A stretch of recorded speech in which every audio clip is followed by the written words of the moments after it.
Miss, could I interest you in some champagne to start your journey with us today? The flight attendant's voice carried practiced warmth, tinged with the slight accent that suggested English was her second language. Sophia Morales had perfected this greeting through 5 years of navigating Atlantic Airways' complex social hierarchies. But something about the passenger in seat 1A made her pause. "Just sparkling water with lime, please." "Thank you, Sophia." Naomi Richards had read the name tag unconsciously, a habit from years of genuinely seeing service workers as individuals rather than invisible functions. At 28, she possessed stillness that others mistook for timidity, but was actually the profound calm of a mind that had revolutionized quantum computing and sold her company for $4.7 billion before most people finished graduate school. The first-class cabin of Atlantic Airways Flight 847 was designed by consultants who understood that wealthy passengers paid premium prices for psychological exclusivity as much as physical comfort. Italian leather seats faced each other across walnut tables that cost more than most annual salaries. Ambient lighting shifted from golden warmth during boarding to cooler tones that would prepare passengers for sleep during the overnight transatlantic crossing. But Naomi Richards, despite occupying the cabin's most coveted seat, looked like she'd wandered in from MIT's computer science building. Her black joggers were expensive technical fabric that managed to look sophisticated while prioritizing comfort, but they were still joggers. Her oversized cashmere hoodie bore no designer logos, just the soft patina of frequent use. White leather sneakers completed an ensemble that whispered wealth to those who understood quality, but shouted inappropriateness to those who equated formality with worthiness. The only hint of her true status was barely visible on her wrist. A Patek Philippe Calatrava in white gold, its simple face and alligator strap so understated that 99% of observers would dismiss it as ordinary. The remaining 1% would recognize it as a $240,000 masterpiece representing Swiss horological perfection. Sophia returned with sparkling water, noting how this passenger thanked her by name again, unusual behavior in first class where service was expected rather than appreciated. "Is there anything else before takeoff?" "I'm perfectly content, thank you. Just need to finish these calculations." Naomi's tablet displayed quantum error correction algorithms that would look like alien mathematics to most observers. They were the foundation of technology now powering every major cloud platform on Earth. Technology she had developed, patented, and sold before disappearing into anonymous investing. Today, those equations served as cover. She was Naomi Richards' anonymous passenger, conducting personal audit of her largest investment.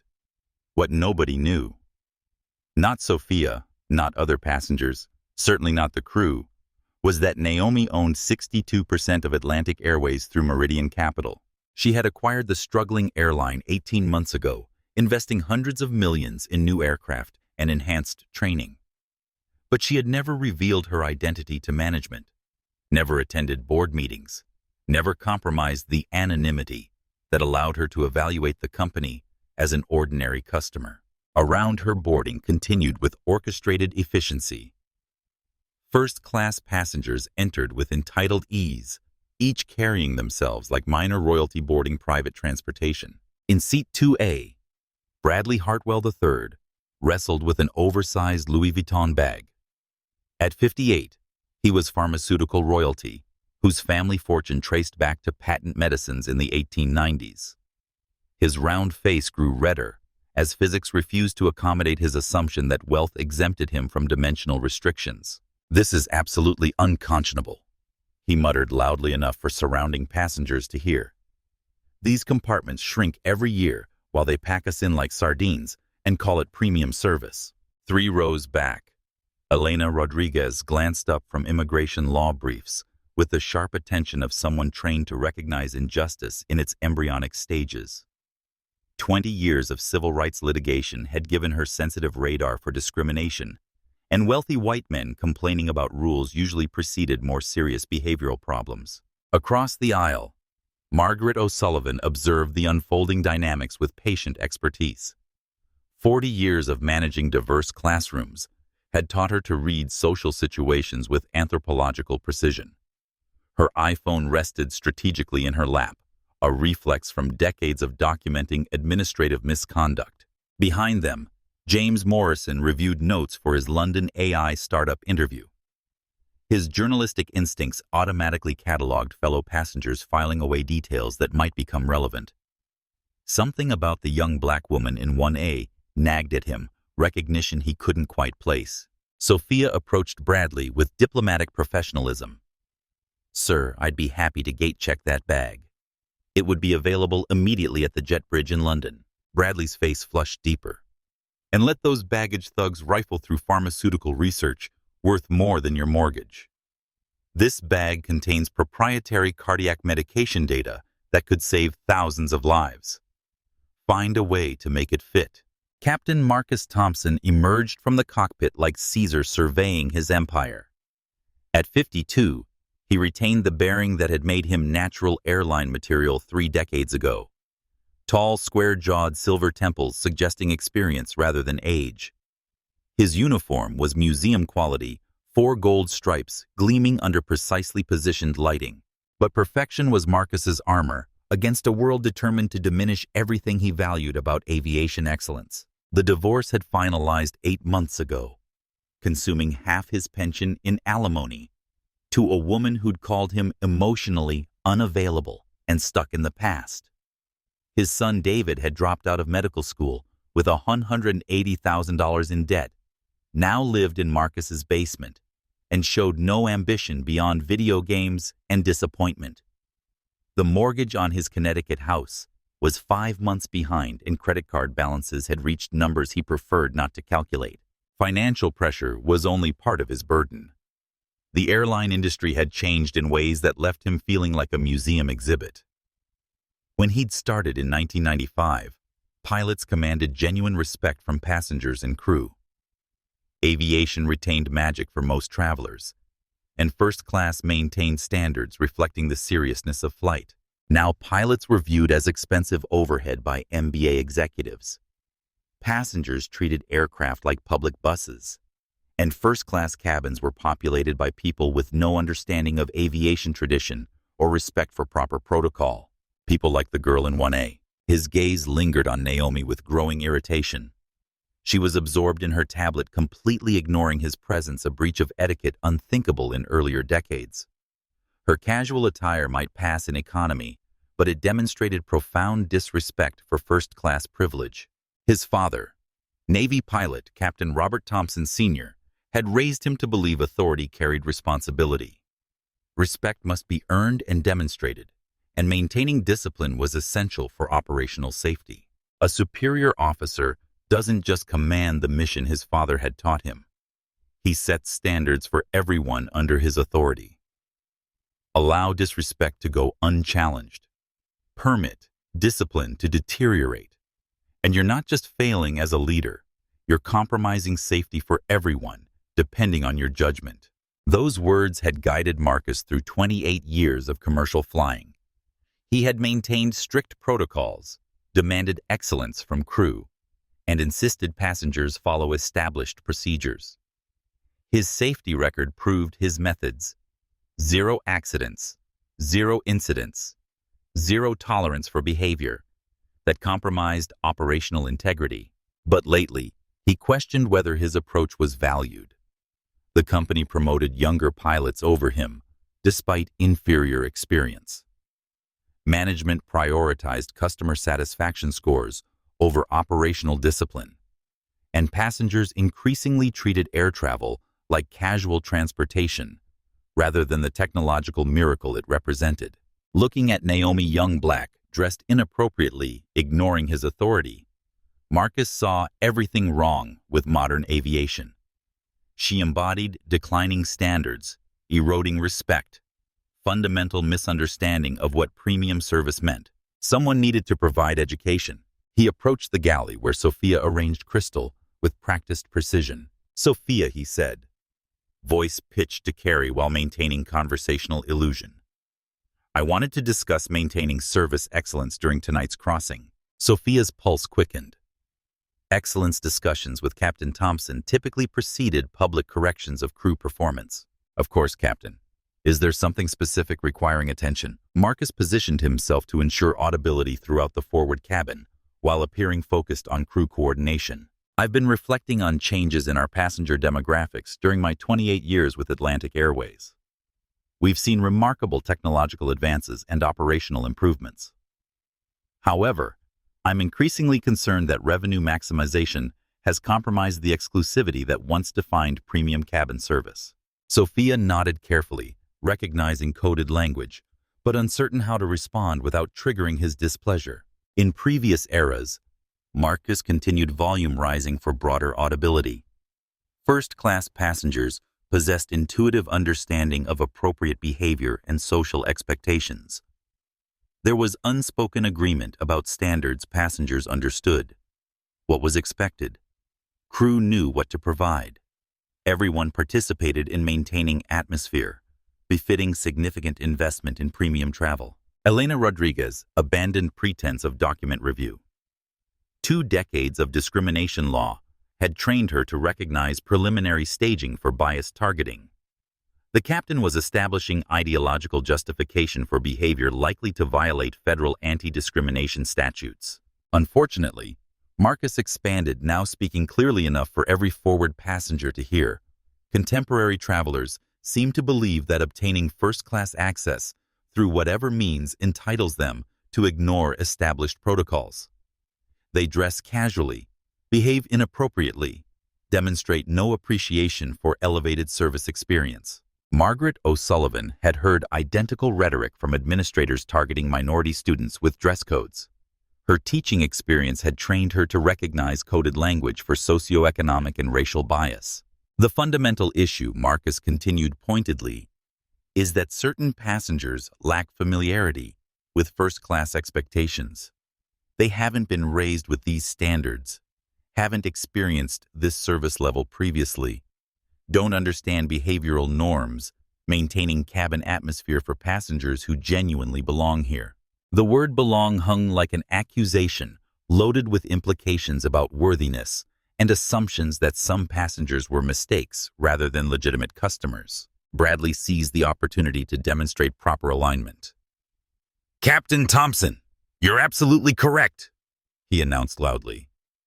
"Standards have deteriorated dramatically industry-wide. It's refreshing to encounter leadership that understands what premium service should represent." "Thank you, Mr. Hartwell," Marcus replied warmly. "Passengers like you make this profession worthwhile.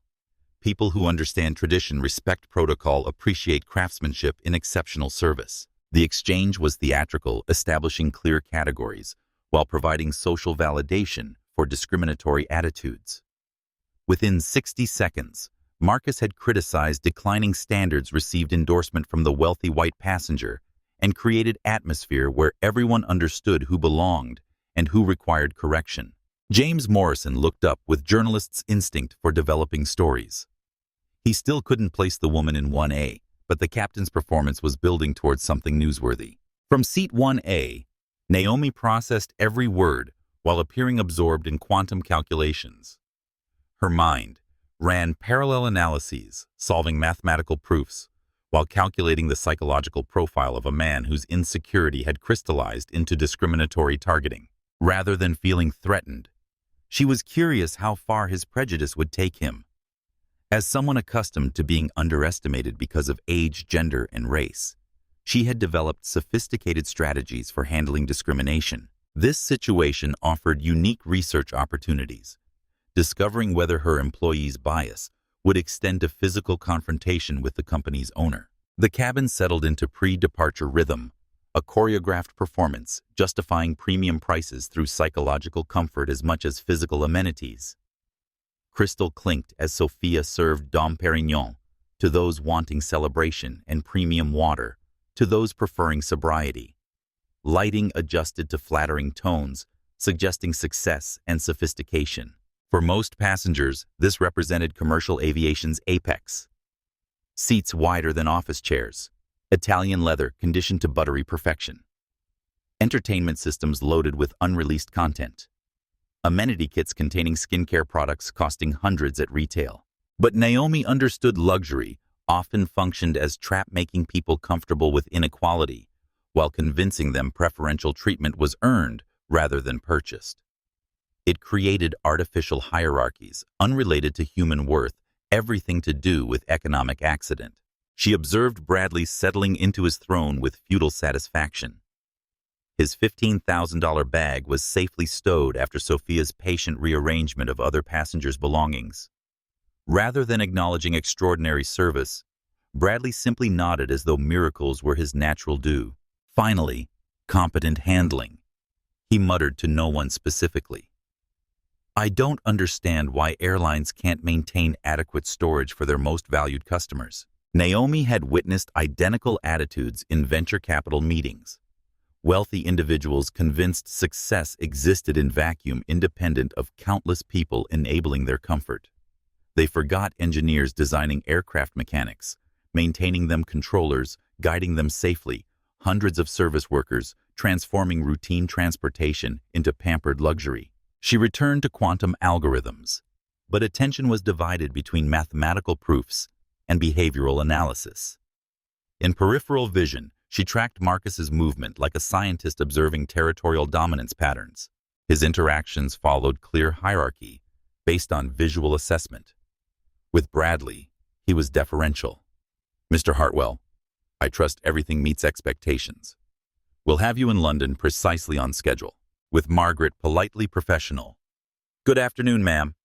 Business or leisure in London? With Elena, cordial but brief. Everything comfortable today. With James, genuine engagement. Working on something interesting. London's becoming quite the technology journalism hub. With Naomi, nothing. His eyes passed over her like aircraft furniture, present but unworthy of acknowledgement. The pattern was obvious enough that she wondered whether other passengers recognized discriminatory treatment occurring real-time. From 1A, she could observe most reactions. Margaret's expression suggested complete awareness. Elena had begun note-taking, resembling legal documentation. James seemed focused on his work, but occasionally glanced her direction with nagging recognition.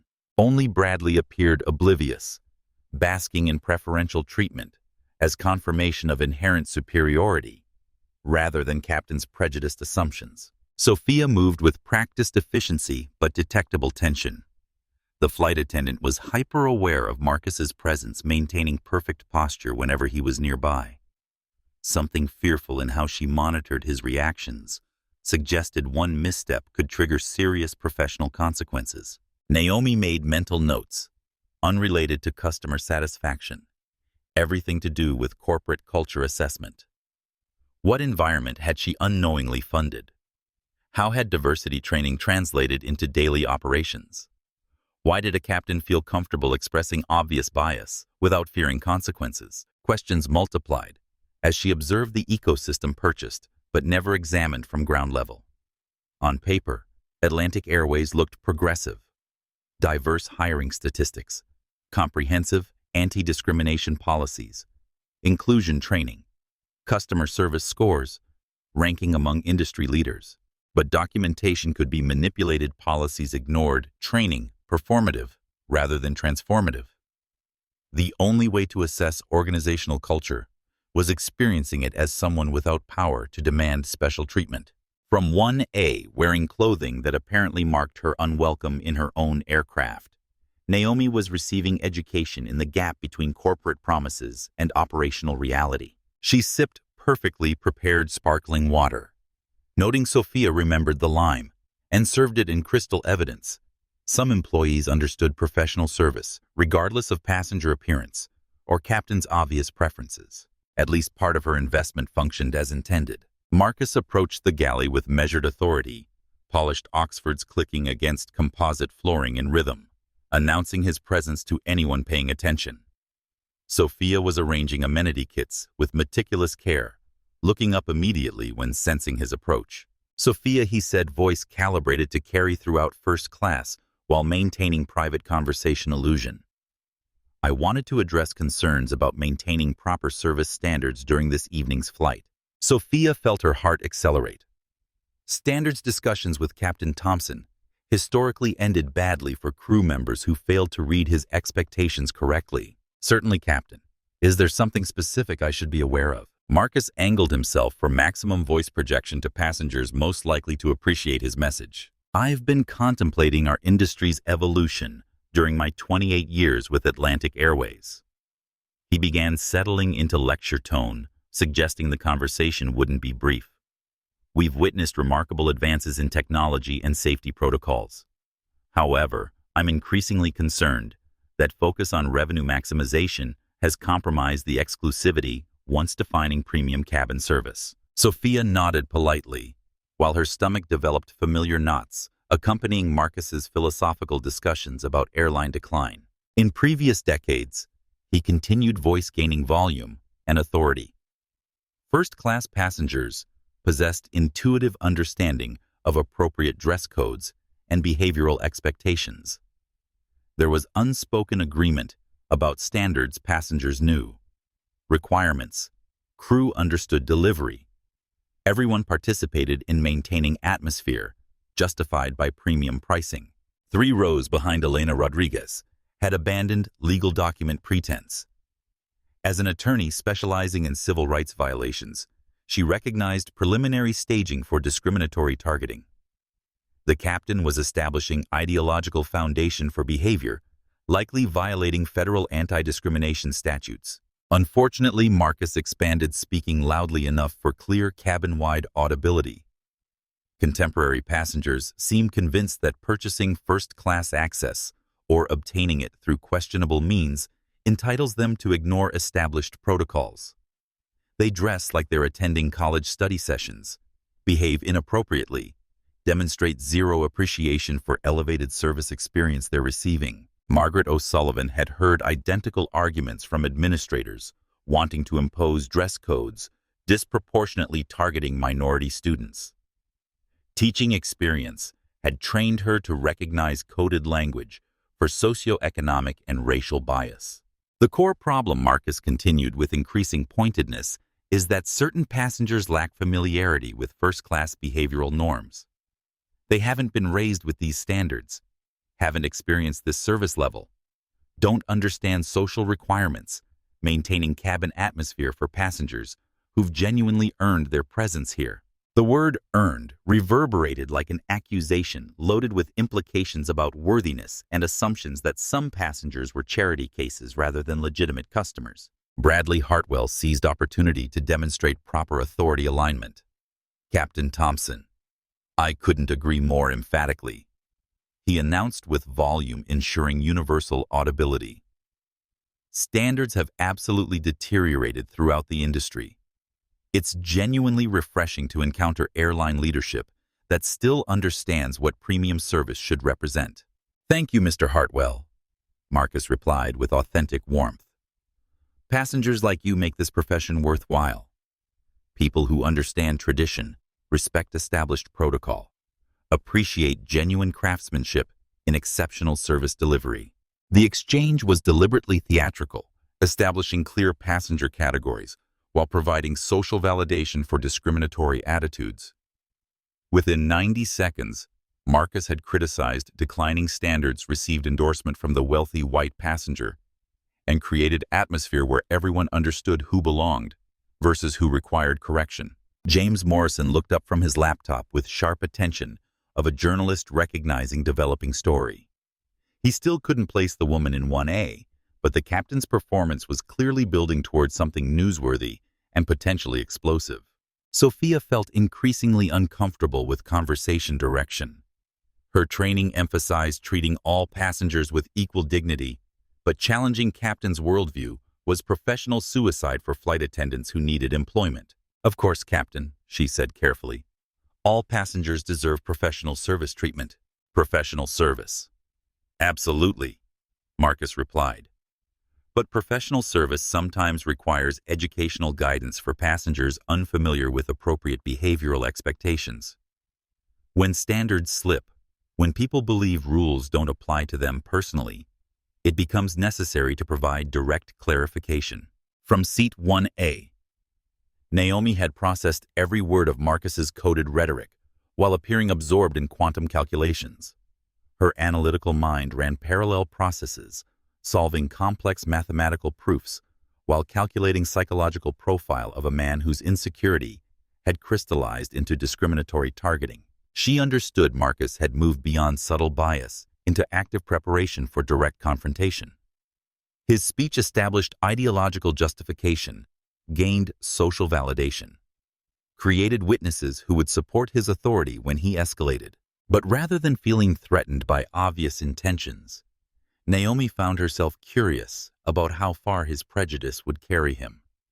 As someone who'd spent years being underestimated due to age, gender, and race, she had developed sophisticated strategies for handling discrimination.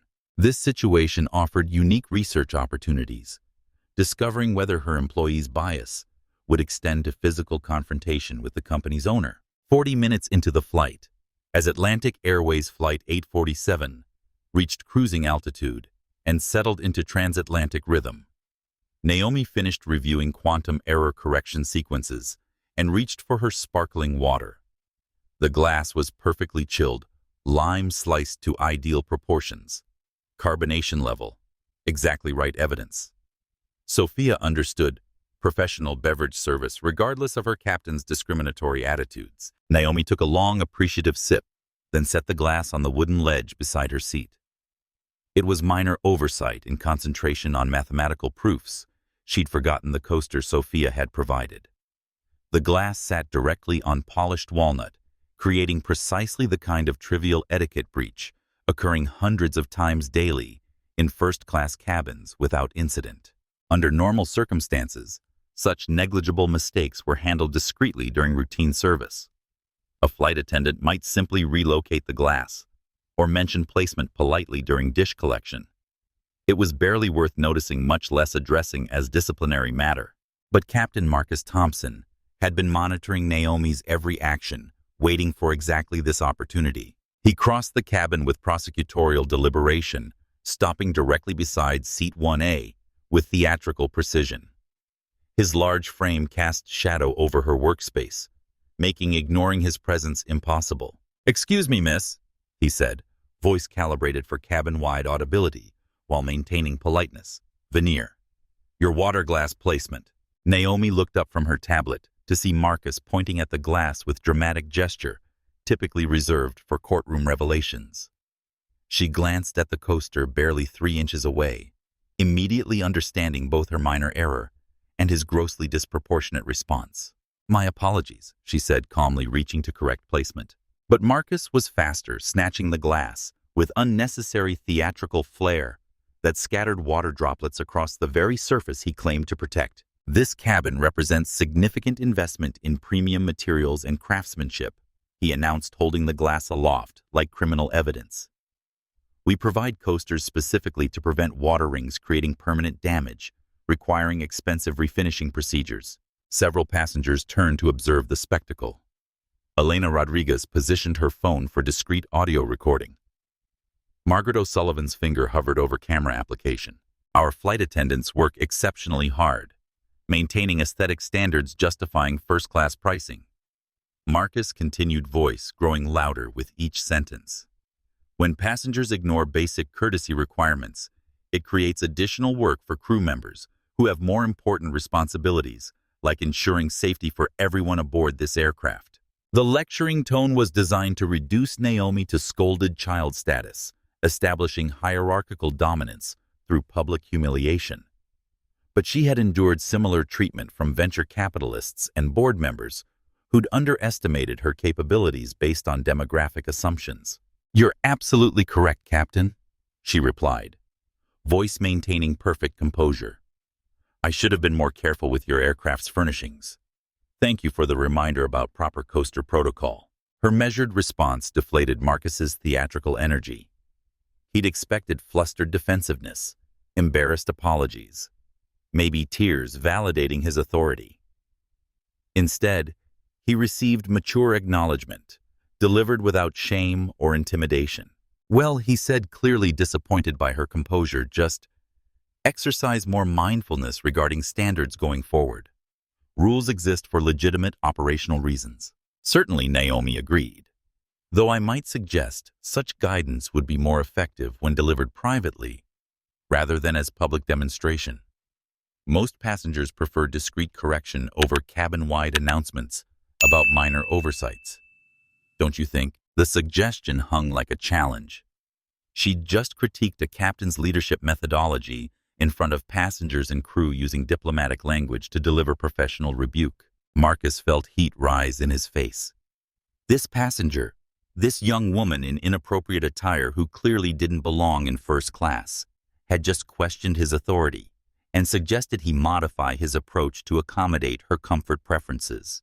I handle passenger communications in whatever manner I determine appropriate for the specific situation, he replied, voice dropping to more dangerous register. This is my aircraft, and I maintain operational standards according to my professional judgment. Of course, Naomi said, returning attention to her tablet, as though conversation had reached natural conclusion. I appreciate your attention to detail, Captain. The dismissal was subtle, but unmistakable. She'd acknowledged his authority, accepted his correction, then politely indicated his continued presence was unnecessary. It was exactly the kind of sophisticated boundary setting effective in corporate negotiations. But Marcus Thompson wasn't a boardroom adversary operating within professional constraints.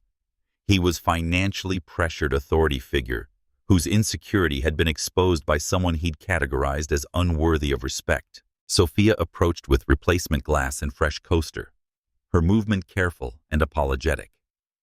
Here you are, miss, she said quietly, tone conveying regret for her captain's behavior without explicitly criticizing his methods. Thank you, Sophia, Naomi replied, ensuring she used the flight attendant's name again. Your professionalism is genuinely appreciated throughout this flight. The compliment was innocuous on surface, but everyone within hearing understood the implication Sophia was demonstrating professionalism while her captain was not. Marcus heard the subtext clearly, and it struck like physical blow. He was being compared unfavorably to his subordinate by a passenger with no standing to evaluate his performance.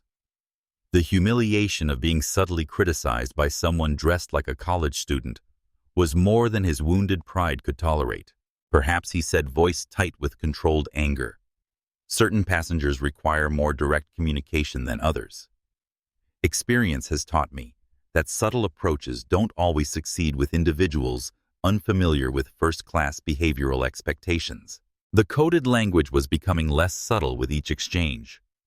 He was essentially arguing Naomi required heavy-handed correction because of her background appearance assumed unfamiliarity with premium service protocols. Bradley nodded sagely from his seat, enjoying the performance of someone being properly corrected. James Morrison had stopped pretending to work and was openly documenting the confrontation. Elena Rodriguez was taking detailed notes resembling legal case preparation, and Margaret O'Sullivan had moved from hovering over camera application to actively recording video, having recognized the situation as exactly the kind of discriminatory incident she'd witnessed too frequently during her educational career. Naomi looked up from her tablet one final time, meeting Marcus's gaze with direct eye contact, suggesting she was finished being diplomatic. Captain, she said, voice carrying new edge of authority that seemed to shift cabin atmospheric pressure. Your point about glassware maintenance has been thoroughly communicated. Unless you have additional passenger service issues requiring personal attention, perhaps you should focus on flight operations rather than continuing this fascinating seminar on coaster usage. The suggestion that he return to actual job responsibilities, delivered with tone of someone accustomed to giving orders rather than receiving them, hit Marcus like declaration of war. He stared at her for a long moment, processing the reality that this passenger had just told him how to manage his time and priorities aboard his own aircraft. And for the first time since boarding, he began wondering exactly who he was dealing with. Marcus Thompson's authority had never been directly challenged by a passenger, leaving him feeling unmoored from everything defining his professional identity. He stood beside seat 1A, breathing heavily, as he processed that someone he dismissed as unworthy had questioned his competence before witnesses. But before he could formulate response, Bradley Hartwell's voice cut through tension with fresh crisis offering Marcus opportunity to reassert dominance through ally validation. This is completely unconscionable. Bradley was standing beside the overhead compartment, face flushed with indignation, suggesting the problem had escalated beyond luggage logistics. His Louis Vuitton bag had shifted during takeoff turbulence and was wedged at angles, making extraction impossible without disturbing other passengers' belongings. Sophia hurried over, maintaining professional composure, despite growing complexity of managing passenger conflicts under increasingly hostile supervision. "I'm terribly sorry, Mr. Hartwell. Let me resolve this immediately." "Resolve it." Bradley's voice climbed toward hysteria. "That bag contains proprietary pharmaceutical research data, irreplaceable medication samples, and electronic equipment worth more than you earn in 8 months. Your incompetent crew jammed it incorrectly, and now it's trapped like cargo in a shipping container." Sophia began carefully rearranging luggage, but Bradley wasn't finished with his performance of wounded privilege. "Do you comprehend the value of what you're mishandling? $15,000 for the bag alone. The contents represent 4 years of clinical trial research that could revolutionize cardiac medication protocols. And your airline's ham-fisted baggage procedures have probably destroyed everything." Elena Rodriguez looked up from legal documentation with growing contempt. As someone who'd worked through law school, supporting immigrant family members, she had particular disdain for wealthy individuals treating service workers like disposable property. Sir Sophia said with infinite patience, "I understand your concerns completely. The bag appears structurally sound, and I'll have it extracted safely within moments." Structurally sound. Look at that scuff mark on the leather. That wasn't there during boarding. Your people have been treating my luggage like football equipment in a locker room. From seat 1A, Naomi observed the interaction with analytical focus developed during years managing difficult investors and entitled board members. Bradley's performance followed predictable patterns, manufactured outrage designed to intimidate service workers into excessive deference, escalating demands, testing organizational boundaries, personal attacks, revealing character rather than legitimate grievance. But what interested her more was Marcus's reaction. Instead of intervening to support his crew member or de-escalate professionally, he was positioning himself as Bradley's advocate, validating complaints, endorsing criticism, using the incident to demonstrate proper passenger hierarchy. "Mr. Hartwell raises legitimate concerns about baggage handling protocols," Marcus interjected, stepping forward to insert himself as Bradley's champion. "Premium passengers invest substantial resources in luxury travel, and they deserve handling reflecting that investment. Sophia, please exercise maximum care with Mr. Hartwell's belongings." The contrast was stunning in obviousness. When Naomi had made minor error with glassware, Marcus delivered public lecture about respect and responsibility. When Bradley was verbally abusing crew member over imaginary damage, the captain offered institutional support and validation. "Thank you." Captain Bradley preened under official recognition. It's increasingly rare to encounter airline personnel who understand that first-class service means genuine accommodation rather than bureaucratic inflexibility. Sophia continued working methodically to free the bag movements precise, despite mounting pressure from both passenger and captain. But Bradley's patience had evaporated entirely. "This is taking far too long. Just force it out. If there's additional damage, I'll pursue compensation through your insurance carriers and regulatory authorities." Sir Sophia explained with diplomatic care, "If I apply excessive force, there's genuine risk of damaging your bag or other passengers' property." Part 121. Operational Specifications Subsection G4 explicitly prohibits forcible baggage extraction during flight operations, under penalty of certificate action. "Don't lecture me about federal regulations," Bradley snapped. "I don't care what bureaucrats wrote in technical manuals. I care about retrieving my property without further damage from incompetent handling."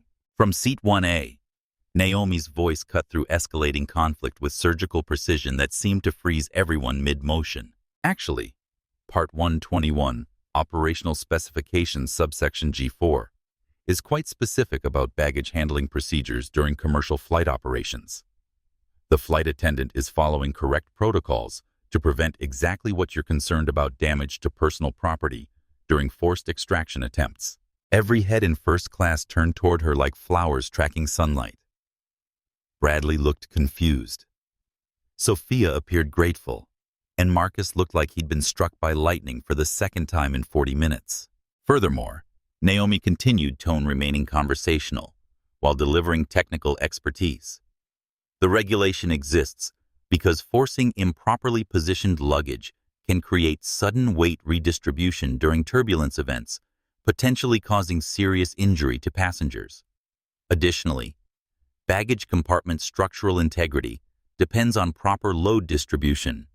Forcing oversized items into inadequate spaces can compromise mounting bracket specifications, potentially leading to catastrophic compartment failure during severe turbulence. She paused, allowing technical precision to register. The flight attendant is protecting both property safety and passenger welfare through adherence to Federal Aviation Administration protocols that exist because physics doesn't negotiate with personal preferences. Bradley's mouth opened and closed without producing sound.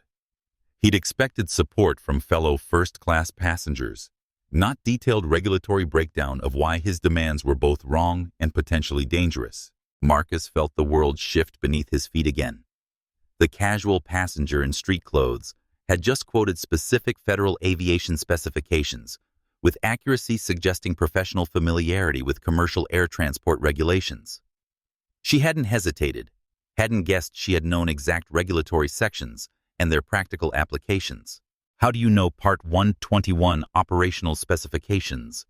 Marcus asked, voice barely concealing growing alarm. Naomi looked up from her tablet with patient expression of someone explaining elementary concepts to slower students. "I've studied Title 14 of the Code of Federal Regulations." Chapter 1 addresses Federal Aviation Administration policies. Subchapter G covers air carrier operations, and Part 121 specifically covers operating requirements for domestic flag and supplemental operations. The silence that followed was absolute. She'd just demonstrated knowledge most passengers never encountered, technical expertise suggesting either professional involvement in aviation or unusually comprehensive understanding of federal transportation regulation. "You've studied the entire CFR Part 121, Marcus asked, using industry abbreviation most civilians wouldn't recognize. Among other regulatory frameworks, Naomi replied with same understated phrasing she'd used consistently. "I find that understanding complex operational systems improves decision-making about efficiency optimization and risk management across multiple industries." Bradley looked between Naomi and Marcus, like watching a tennis match conducted in advanced mathematics. Sophia had taken advantage of distraction to successfully extract his luggage, but nobody was paying attention to competent problem-solving anymore. James Morrison's head snapped up from laptop as recognition finally crystallized. The woman in 1A wasn't just familiar, she'd been featured on magazine covers before disappearing from public view. His fingers flew across keyboard, pulling up archived articles from technology publications. There it was. Forbes' 3-year-old cover story titled, "The Quantum Prophet: How Naomi Richards Built Revolutionary Algorithms and Vanished." The photograph showed slightly younger woman in Stanford sweatshirt, standing before whiteboards covered with complex mathematical equations, the same type of equations she was working on right now. Marcus stared at Naomi with mixture of confusion and mounting fear. Passengers didn't casually quote aviation specifications unless they had professional reasons to understand them.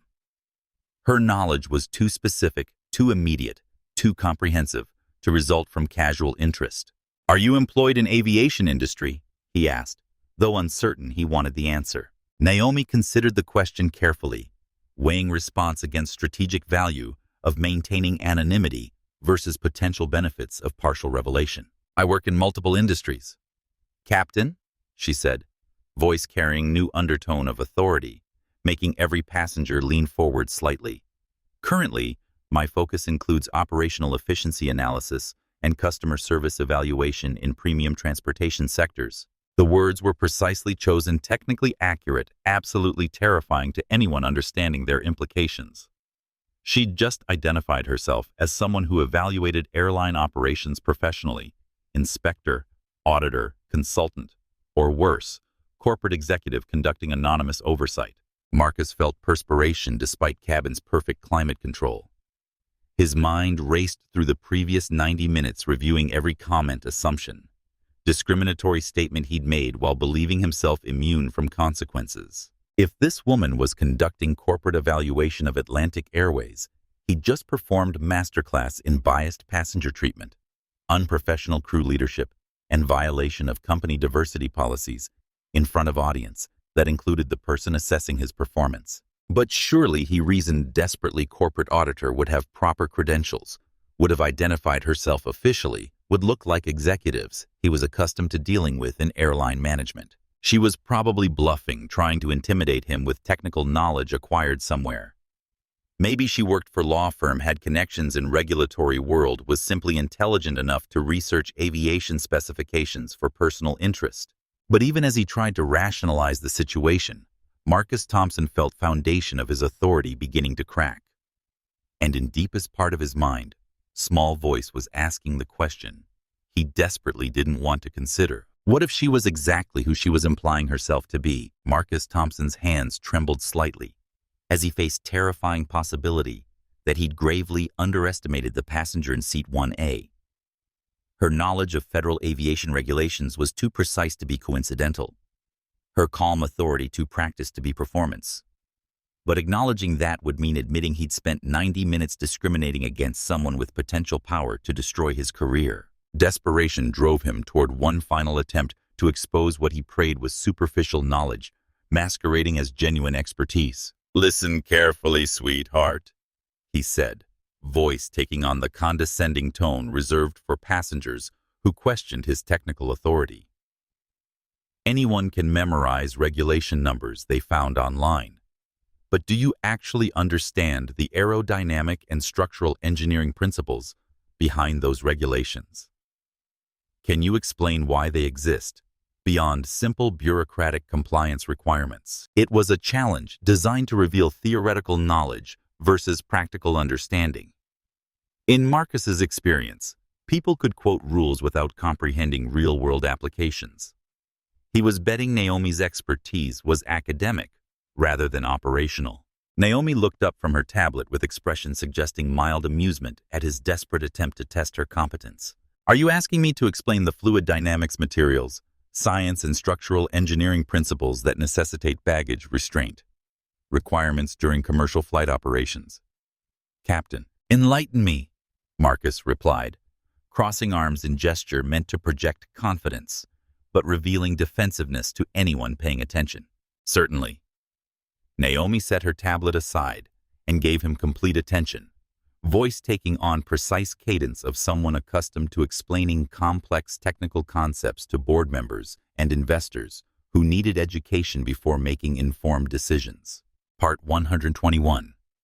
Operational specifications exist because improperly secured baggage becomes ballistic projectile during sudden deceleration events, emergency, braking severe turbulence, or impact scenarios. A 15-pound bag, like Mr. Hartwell's Louis Vuitton, when subjected to 4.5 G deceleration forces, typical in emergency situations, generates approximately 68 pounds of kinetic energy through basic physics calculations of mass times acceleration. She paused, allowing technical precision to register with her increasingly stunned audience. That's sufficient force to cause traumatic brain injury or death if it strikes a passenger's head during sudden deceleration. The regulation also addresses weight distribution parameters in overhead compartments to prevent structural stress on mounting brackets, which are engineered for specific load limits under various flight conditions according to materials science principles governing aluminum fatigue and stress concentration factors. Marcus felt his mouth go completely dry. She wasn't just quoting regulations. She was explaining the physics, engineering, and materials science behind them, with fluency of someone who understood aircraft structural design at fundamental levels. But she wasn't finished. Additionally, Baggage positioning requirements ensure compartment contents don't shift during normal flight operations, which can affect aircraft's center of gravity calculations. Even minor weight redistribution can impact fuel consumption efficiency through changes in aerodynamic balance, handling characteristics through altered stability margins, and landing performance parameters through modified approach profiles. That's why proper loading procedures are considered critical safety protocols, rather than mere customer service guidelines. She leaned forward slightly, her technical explanation taking on edge of intellectual superiority. The physics are quite straightforward, Captain. Force equals mass times acceleration. Stress concentration equals applied force divided by cross-sectional area. Center of gravity shift equals mass displacement times distance from reference datum. Would you like me to walk through the mathematical derivations? Or do you have sufficient understanding of basic engineering principles? The first-class cabin had fallen into absolute silence. Even Bradley Hartwell, still clutching his rescued Louis Vuitton bag, stared at Naomi with newfound respect, mixed with confusion about how someone dressed so casually could possess such comprehensive technical knowledge. Elena Rodriguez had stopped taking legal notes entirely, recognizing she was witnessing something unprecedented. Passenger demonstrating aerospace engineering expertise, clearly exceeding Captain's knowledge in several critical areas. Margaret O'Sullivan continued recording with phone teaching instincts, recognizing masterful display of intellectual superiority delivered without arrogance, quiet competence, commanding respect rather than demanding it. James Morrison was frantically cross-referencing the woman speaking with archived articles on his laptop. The more he read about Naomi Richards' background in quantum computing and complex systems analysis, the more obvious it became that Marcus Thompson had challenged one of the most brilliant technical minds in American industry to intellectual duel he couldn't possibly win. "Where did you study aerospace engineering?" Marcus asked, voice barely audible. "I didn't study aerospace engineering specifically," Naomi replied matter-of-factly. "I studied applied mathematics, quantum mechanics, and complex systems analysis at MIT and Stanford. The principles are universal. Whether you're designing quantum computing, architectures, optimizing logistics networks, or understanding why federal regulations exist to prevent baggage from becoming ballistic hazards during emergency situations." The casual mention of quantum mechanics and dual-degree credentials from elite universities sent another wave of panic through Marcus's nervous system. Quantum computing wasn't hobby interest for dilettantes. It was one of the most advanced fields in modern technology, requiring doctoral-level expertise in mathematics and physics. "You're a quantum computing researcher?" he asked weakly. Among other pursuits, Naomi said, employing same understated phrasing she'd used consistently. "I find that understanding complex systems enables more effective evaluation of operational efficiency across various industries, including transportation, infrastructure optimization." Sophia, who'd been frozen throughout technical discussion, finally found voice in an attempt to redirect conversation before it escalated further. "Captain, should we begin preparing for beverage service? We'll be starting descent preparations in approximately 90 minutes. It was diplomatic effort to extract her supervisor from what was clearly becoming professional disaster. Sophia didn't understand all technical details, but she recognized intellectual domination when witnessing it, and passenger in 1A was systematically dismantling Captain's authority with superior knowledge. But Marcus Thompson was beyond diplomatic rescue. His professional pride, already wounded by financial stress and personal failures, had been publicly demolished by someone he dismissed as unworthy based solely on appearance and age. "Did you research all that technical information on your phone while we were talking?" he demanded, grasping for any explanation, preserving some fragment of dignity. Naomi's expression didn't change, but something shifted in her eyes. Coldness, suggesting he'd finally crossed from professional incompetence into personal insult. "No, Captain Thompson," she said, voice dropping to register, somehow managing to be both quiet and commanding. "I didn't research quantum mechanics, aerospace engineering, or federal aviation regulations on Google during our conversation. I understand them because I've spent years working at intersection of advanced technology, regulatory compliance, and operational optimization for organizations that depend on technical excellence rather than institutional intimidation. She stood up slowly, casual attire doing nothing to diminish authority, radiating from her intellectual presence. And I find it revealing that when confronted with expertise, you didn't expect from someone who doesn't fit your demographic assumptions about first-class passengers. Your immediate presumption is academic dishonesty rather than genuine competence. That tells me more about your character than any regulation you might have memorized during your 28-year career. The accusation hung in air like indictment. She'd just called him out for assuming young black woman couldn't possess advanced technical knowledge, that her demonstrated expertise must be fraudulent because it contradicted his prejudiced expectations. Marcus felt blood rush to his face as he realized how his question had revealed underlying biases.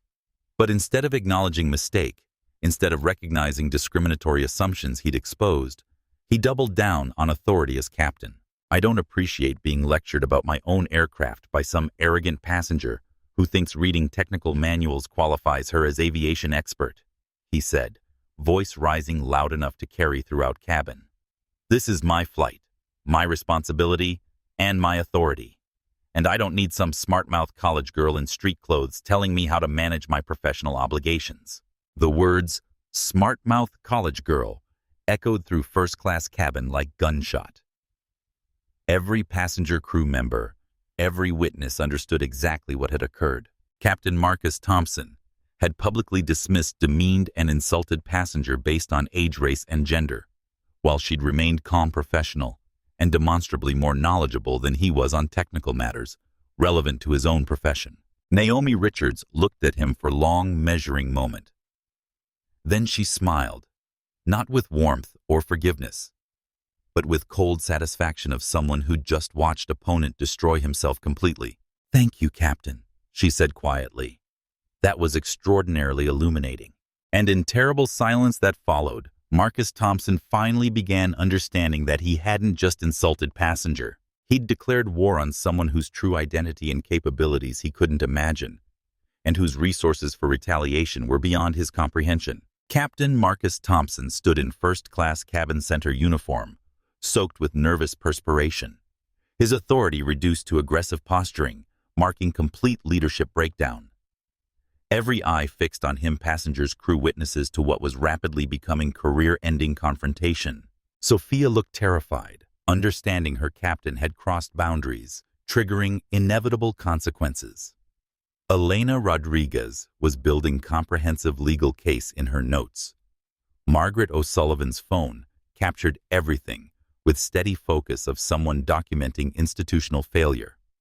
Bradley Hartwell pressed against his seat, finally recognizing that supporting Marcus's behavior had aligned him with obvious discrimination.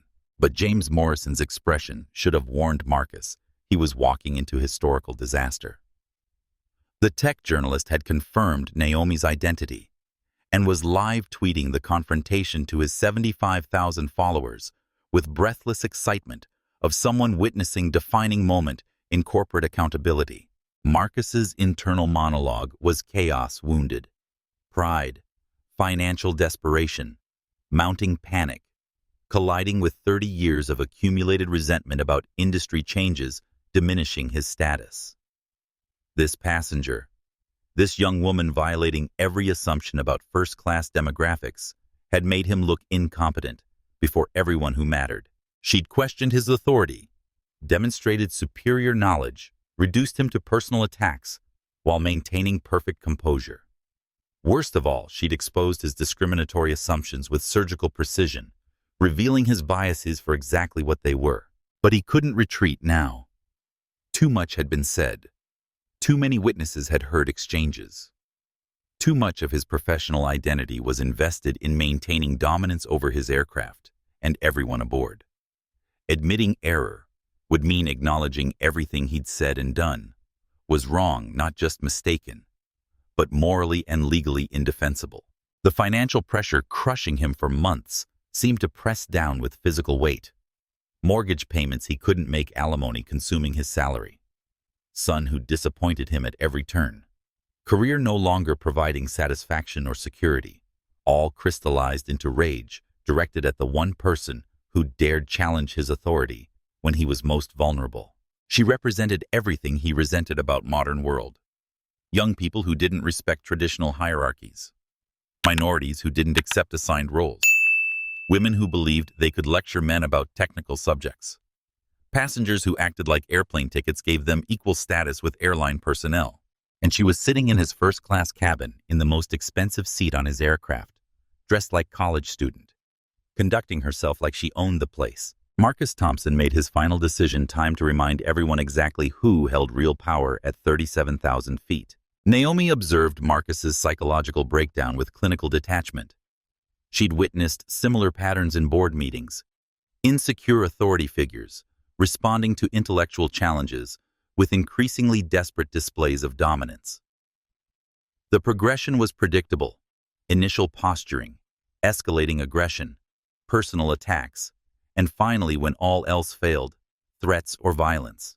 She could have de-escalated at multiple points: strategic retreat, diplomatic apology, private conversation about misunderstandings would have given Marcus face-saving exits from confrontation he'd initiated.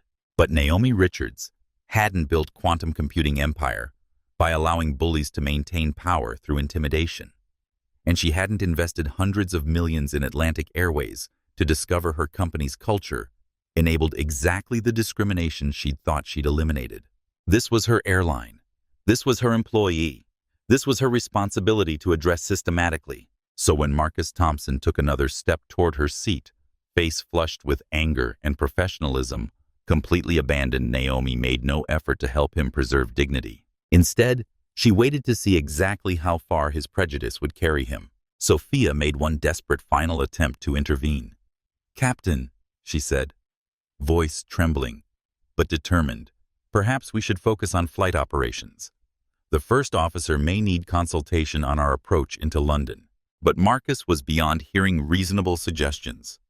He was trapped in psychological corner of his own construction, surrounded by witnesses to his humiliation-facing passenger who'd systematically destroyed his credibility while appearing unaffected by his intimidation attempts. "No," he said, voice carrying dangerous edge, making everyone in cabin instinctively tense. "I think it's time this passenger learned proper respect for legitimate authority figures." And with those words, Captain Marcus Thompson crossed final line between professional misconduct and criminal behavior. The moment stretched like held breath. Every passenger sensing something irreversible was about to shatter premium cabin civility. Captain Marcus Thompson loomed over Naomi's seat, face dark with accumulated rage and wounded masculinity. His authority reduced to physical intimidation, representing complete leadership failure. Naomi remained seated, posture erect, but relaxed, hands folded calmly. She'd survived aggressive venture capitalists and hostile board members trying to intimidate her into submission. But this felt different, more personal, dangerous public than anything in Silicon Valley. "Captain," she said, voice maintaining perfect steadiness, "I believe you should return to the cockpit. Your first officer has been managing flight operations alone, while you've been lecturing passengers about water glass placement and coaster protocol." It was perfectly reasonable observation delivered without disrespect. It was also final provocation, shattering Marcus Thompson's remaining self-control. The suggestion he was neglecting flying duties for petty harassment, delivered before cabin full of witnesses, was more than his fractured ego could tolerate.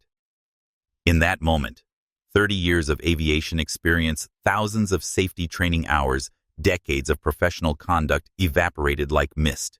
Marcus Thompson raised his right hand, the one adorned with thick gold wedding ring from his failed marriage, and brought it across Naomi's face in vicious, open-handed slap, echoing through cabin like gunshot. The sound existed in slow motion, each microsecond stretching into eternity.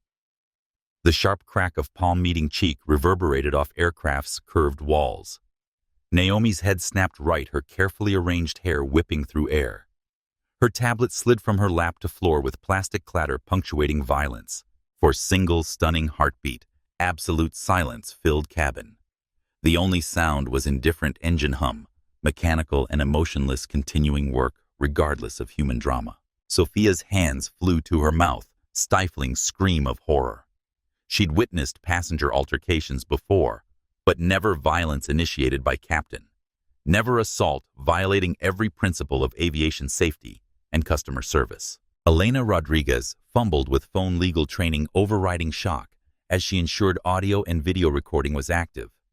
This was evidence, now documentation of multiple federal crimes committed at altitude before 12 witnesses. Margaret O'Sullivan's camera captured everything with steady hands of someone whose teaching career had prepared her for crisis documentation. The wind-up impact, immediate aftermath, all preserved in high-definition clarity, becoming evidence in criminal proceedings. Bradley. Hartwell pressed against his seat, trying to disappear. Entitled arrogance replaced by horrified realization he'd been supporting someone whose discrimination had escalated to physical violence. James Morrison's fingers flew across keyboard, live tweeting assault to growing audience, beginning to understand they were witnessing historical moment in corporate accountability and civil rights. But it was Naomi's reaction defining everything that followed. She didn't cry out. She didn't raise hands defensively.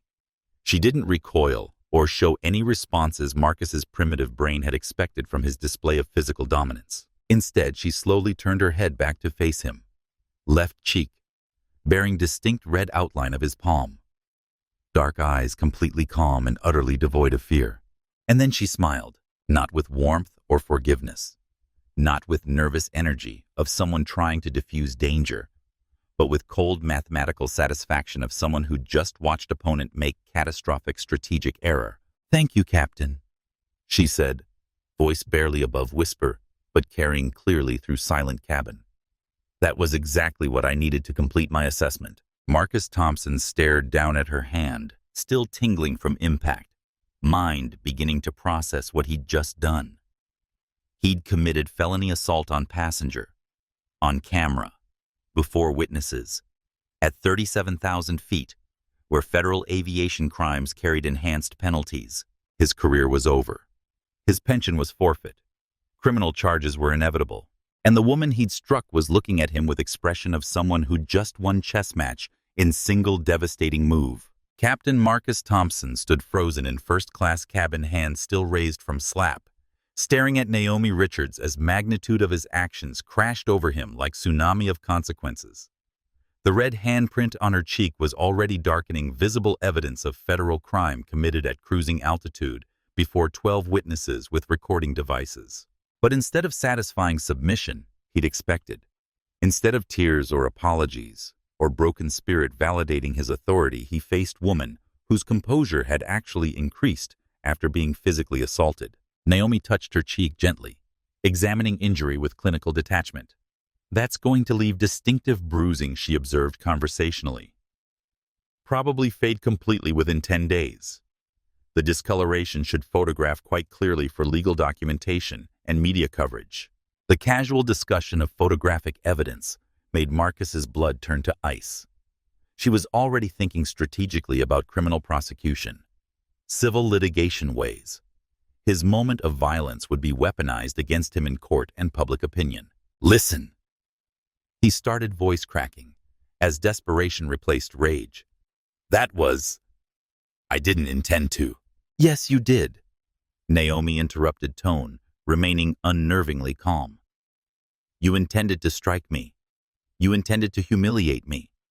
You intended to demonstrate your authority through physical violence. The only thing you didn't intend was facing accountability for it." Sophia stepped forward, professional training finally overriding fear of Captain's authority. "Captain Thompson, I need you to return to cockpit immediately. This situation requires reporting to First Officer and Air Traffic Control."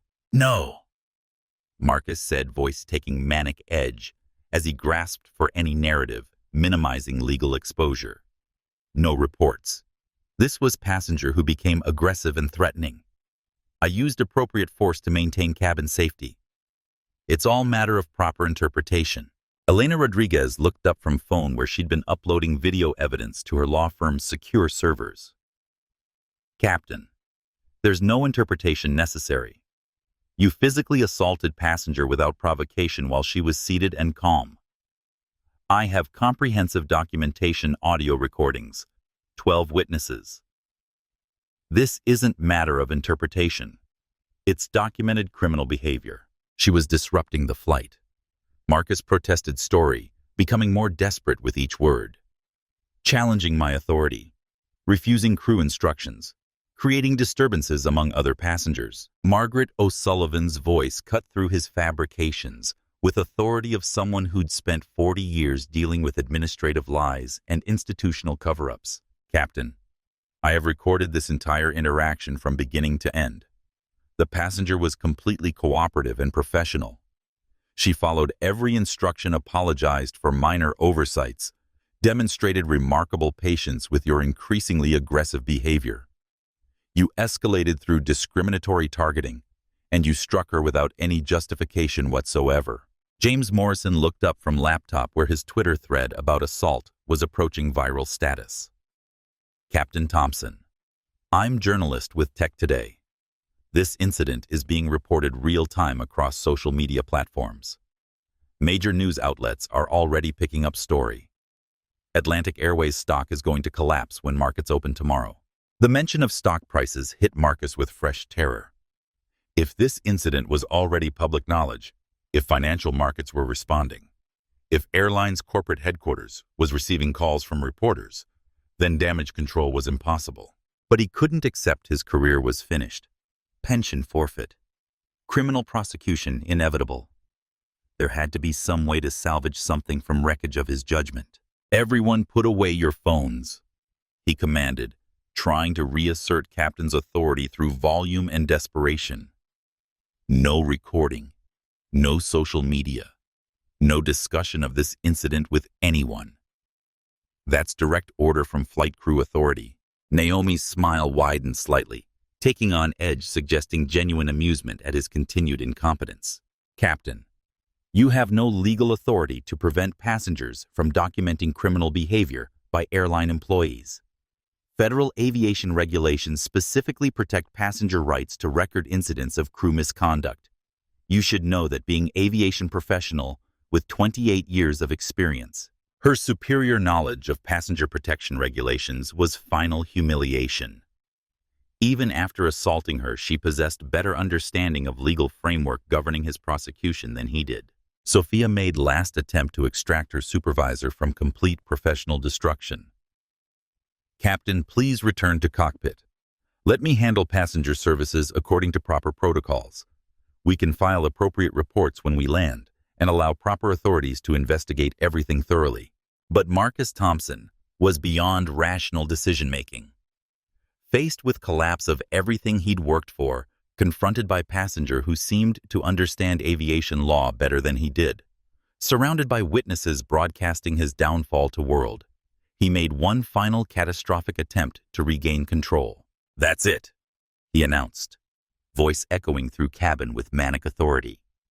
This passenger is being removed from my aircraft for security threats, disruptive behavior, interference with crew operations. Sophia, prepare emergency landing protocols. We're diverting to remove this individual immediately. The silence that followed was deafening. Every passenger stared at him with expressions ranging from disbelief to horror to pity for someone whose judgment had failed completely. It was Naomi who finally broke silence, voice carrying note of genuine surprise, mixed with something sounding almost like satisfaction. You want to execute emergency landing to remove passenger you just physically assaulted. The one who was sitting quietly when you attacked her. The one who's been completely cooperative, despite your discriminatory harassment. Yes, Marcus said, committing fully to his final disastrous decision. Emergency diversion. Passenger removal security report filed under federal protocols. This person is not continuing on my aircraft. Naomi stood up slowly, gathering tablet and small backpack with unhurried dignity. As she moved toward cabin door, she paused beside Sophia to speak quietly. Thank you for maintaining professionalism throughout this situation. Your conduct has been exemplary under difficult circumstances, and it will be remembered appropriately. Then she turned back to Marcus one final time, voice clear enough for every passenger to hear. Captain Thompson, this has been extremely educational. I've learned more about my airline's operational culture and management effectiveness tonight than in 18 months of quarterly reports and board presentations. You can expect this experience will have significant impact on corporate policy and personnel decisions going forward. The phrasing was odd, too specific, too informed, too proprietary for random passenger. Marcus felt chill of recognition he couldn't identify. "What do you mean your airline?" he asked. But Naomi Richards was already walking toward aircraft door, leaving behind first-class cabin in chaos, and captain who'd just destroyed his career by physically assaulting the secret owner of the company that employed him. Terminal 5 at Heathrow Airport maintained its late evening bustle, but the private lounge where Naomi Richards sat was an oasis of controlled luxury designed for travelers whose wealth insulated them from ordinary inconveniences. She occupied corner booth with bag of ice pressed against swollen cheek tablet, displaying encrypted communication interface few people on Earth knew existed. The face on her screen belonged to David Mitchell, senior partner at Steinberg Mitchell & Associates, Manhattan's most powerful and discreet law firm. At 6:23 p.m. New York time, he remained in his corner office, wearing the same $8,000 Savile Row suit he'd put on 14 hours earlier, looking sharp and dangerous as surgical scalpel. "Jesus Christ, Naomi," he said, studying bruising on her face through ultra-high-definition video connection. "Are you seriously injured? Do you require immediate medical attention? I can have trauma team at Heathrow within 15 minutes. "The physical injury is superficial, David," she replied, voice carrying same unsettling composure that had unnerved Marcus Thompson. "But the institutional implications are profound. This isn't about one pilot's anger management problems. This represents complete failure of corporate culture I invested in transforming." David Mitchell had practiced law for 38 years, handling everything from hostile corporate takeovers to international criminal defense. But he'd never encountered client quite like Naomi Richards.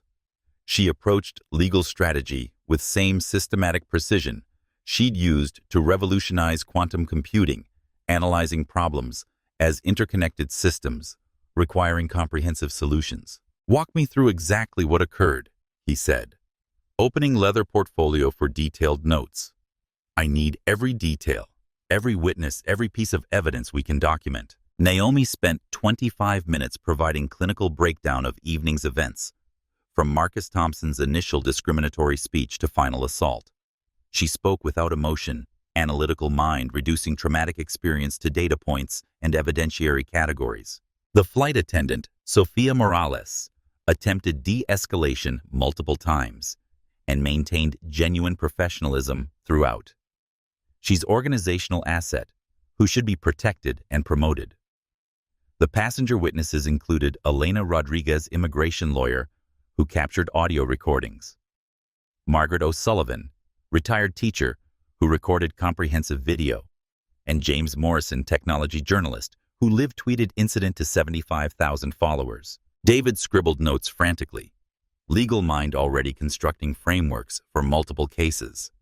This constitutes criminal assault, federal civil rights violations, workplace harassment, corporate negligence, and approximately 8 other charges I can identify immediately. But Naomi, I need to ask obvious question. Why didn't you identify yourself as company owner? Naomi touched bruised cheek, gingerly wincing slightly at tender swelling. Because I learned more about Atlantic Airways' actual operational culture in 3 hours than I'd discovered in 18 months of diversity reports and inclusion assessments. Thompson felt comfortable expressing obvious racial bias because he believed there would be no meaningful consequences. That indicates problem is institutional, not individual. She leaned closer to camera, expression intensifying with focus that had made her billionaire before 30. "David, I want you to activate Meridian Protocol immediately. Full emergency shareholder action under Clause 19C of our acquisition agreement. I'm invoking complete operational oversight pending comprehensive cultural reconstruction." David's expensive fountain pen stopped moving across legal pad. Meridian Protocol was nuclear option provision they'd carefully constructed during Atlantic Airways acquisition, giving Naomi unprecedented power to freeze executive authority in cases of gross operational failure. It had never been used partly because circumstances had never warranted such extreme measures, and partly because consequences would be industry transforming. Naomi. If we trigger 19C, we're not just terminating Thompson. We're placing entire executive team under legal review, freezing all major operational decisions, essentially announcing to world that Atlantic Airways is under new management. Stock prices will crater, media attention will be intense. Every aspect of your personal privacy will be permanently compromised.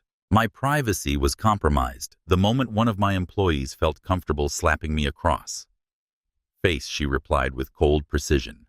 And if stock prices reflect true value of company enabling systematic discrimination, then financial markets are functioning properly. David nodded, recognizing tone indicating his client had moved from analysis to execution. When Naomi Richards decided something required fixing, she applied overwhelming resources with surgical accuracy. What are your specific operational instructions? Emergency board meeting tomorrow morning, 9:00 a.m. London time. I want every Atlantic Airways executive in virtual attendance: CEO Richard Blackwood, Chief Operating Officer Patricia Williams, Human Resources Director Michael Torres, complete senior management team. She paused, mind calculating most effective sequence of revelations for maximum impact. Don't inform them who they're meeting with.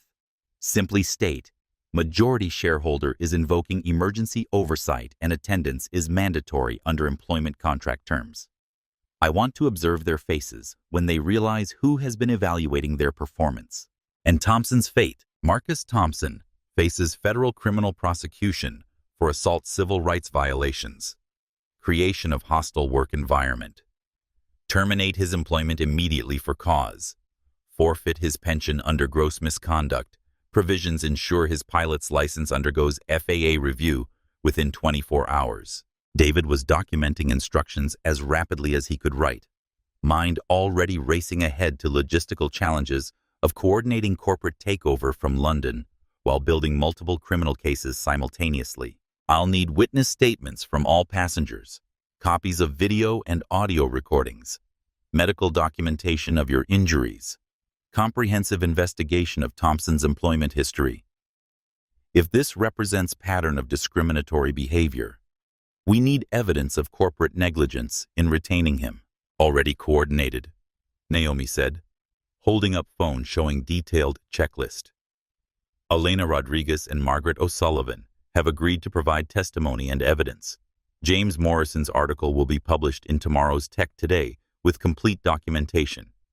Medical evaluation is scheduled at Harley Street Clinic immediately after this call. David shook his head in admiration.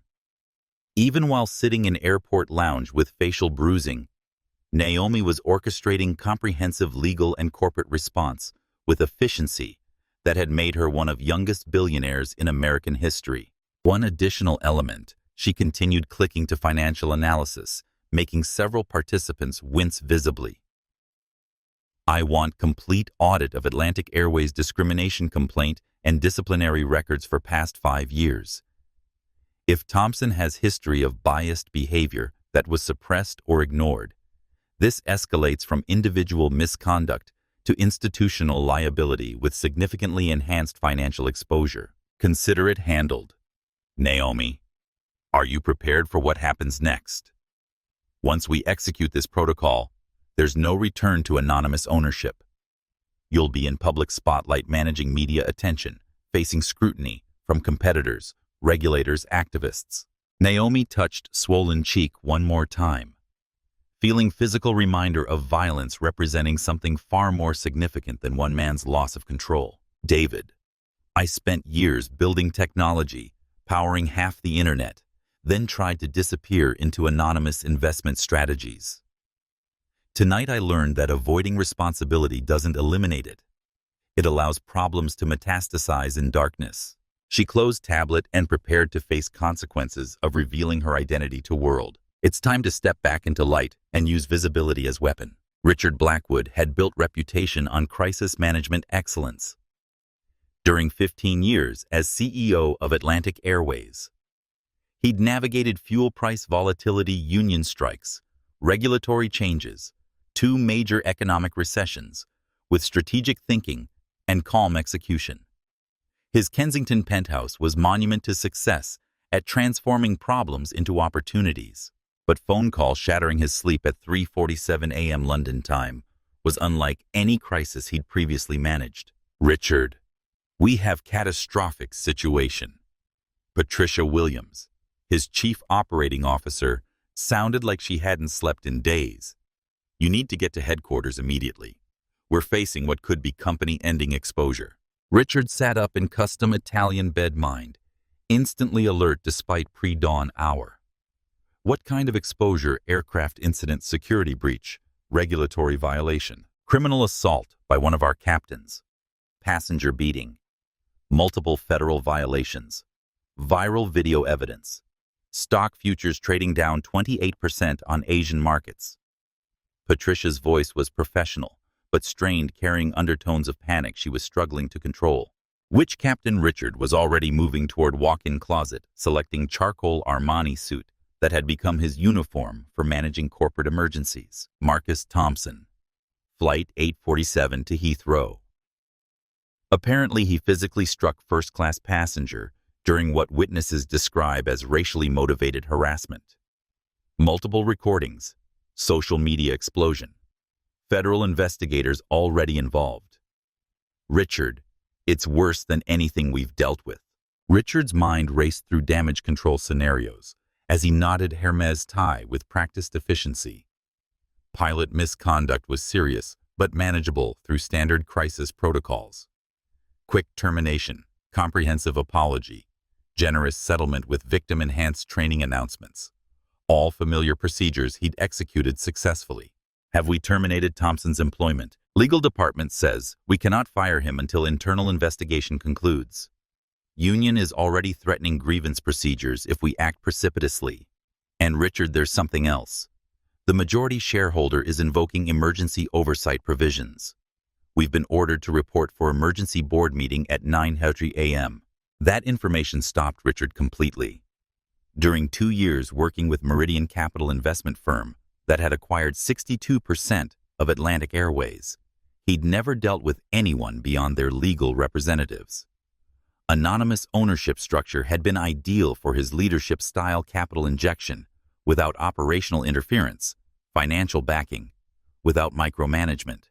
What emergency provisions? I don't recall agreements about shareholder intervention in operational matters. Clause 19C in original acquisition documents. I had legal pull complete files. Apparently, if majority shareholder determines there's been gross operational failure, endangering corporate integrity, or stakeholder safety, they can freeze executive authority, pending comprehensive review. Richard felt stomach drop toward expensive shoes. He'd signed hundreds of pages of legal documentation during Meridian acquisition, trusting attorneys to manage fine print, while he focused on operational integration. Possibility that buried somewhere in those contracts was language giving anonymous investors power to override his authority had never seriously occurred to him. Who invoked these provisions? That's the problem, we don't know. Communication came through Steinberg Mitchell and Associates, same law firm that handled our acquisition. They're refusing to identify principal, just stating attendance is mandatory, and majority shareholder will participate directly. Richard's private car was waiting in underground garage, and he settled into leather seats while processing implications. Anonymous shareholders didn't emerge from hiding unless something had gone catastrophically wrong. If they were invoking emergency powers, they considered Thompson incident existential threat to their investment. What's media coverage looking like? He asked as driver navigated through empty London streets. Apocalyptic. The passenger who was assaulted, Naomi Richards. She's apparently some kind of technology industry celebrity. Forbes featured her 3 years ago before she disappeared from public view. The video is everywhere. Twitter, Instagram, TikTok, major television networks. Hashtag Atlantic Air. Assault is trending globally. The name Naomi Richards triggered vague recognition Richard couldn't place. Technology industry. Forbes coverage significant enough profile to generate international media attention when assaulted by airline personnel. But he was juggling too many crisis elements to focus on passenger identification. Have we initiated settlement negotiations? Medical expenses. Compensation. Discussions. Our legal team attempted contact through standard passenger services protocols, but her representatives directed all communication through Steinberg, Mitchell and Associates. Richard, she's represented by most expensive law firm in Manhattan.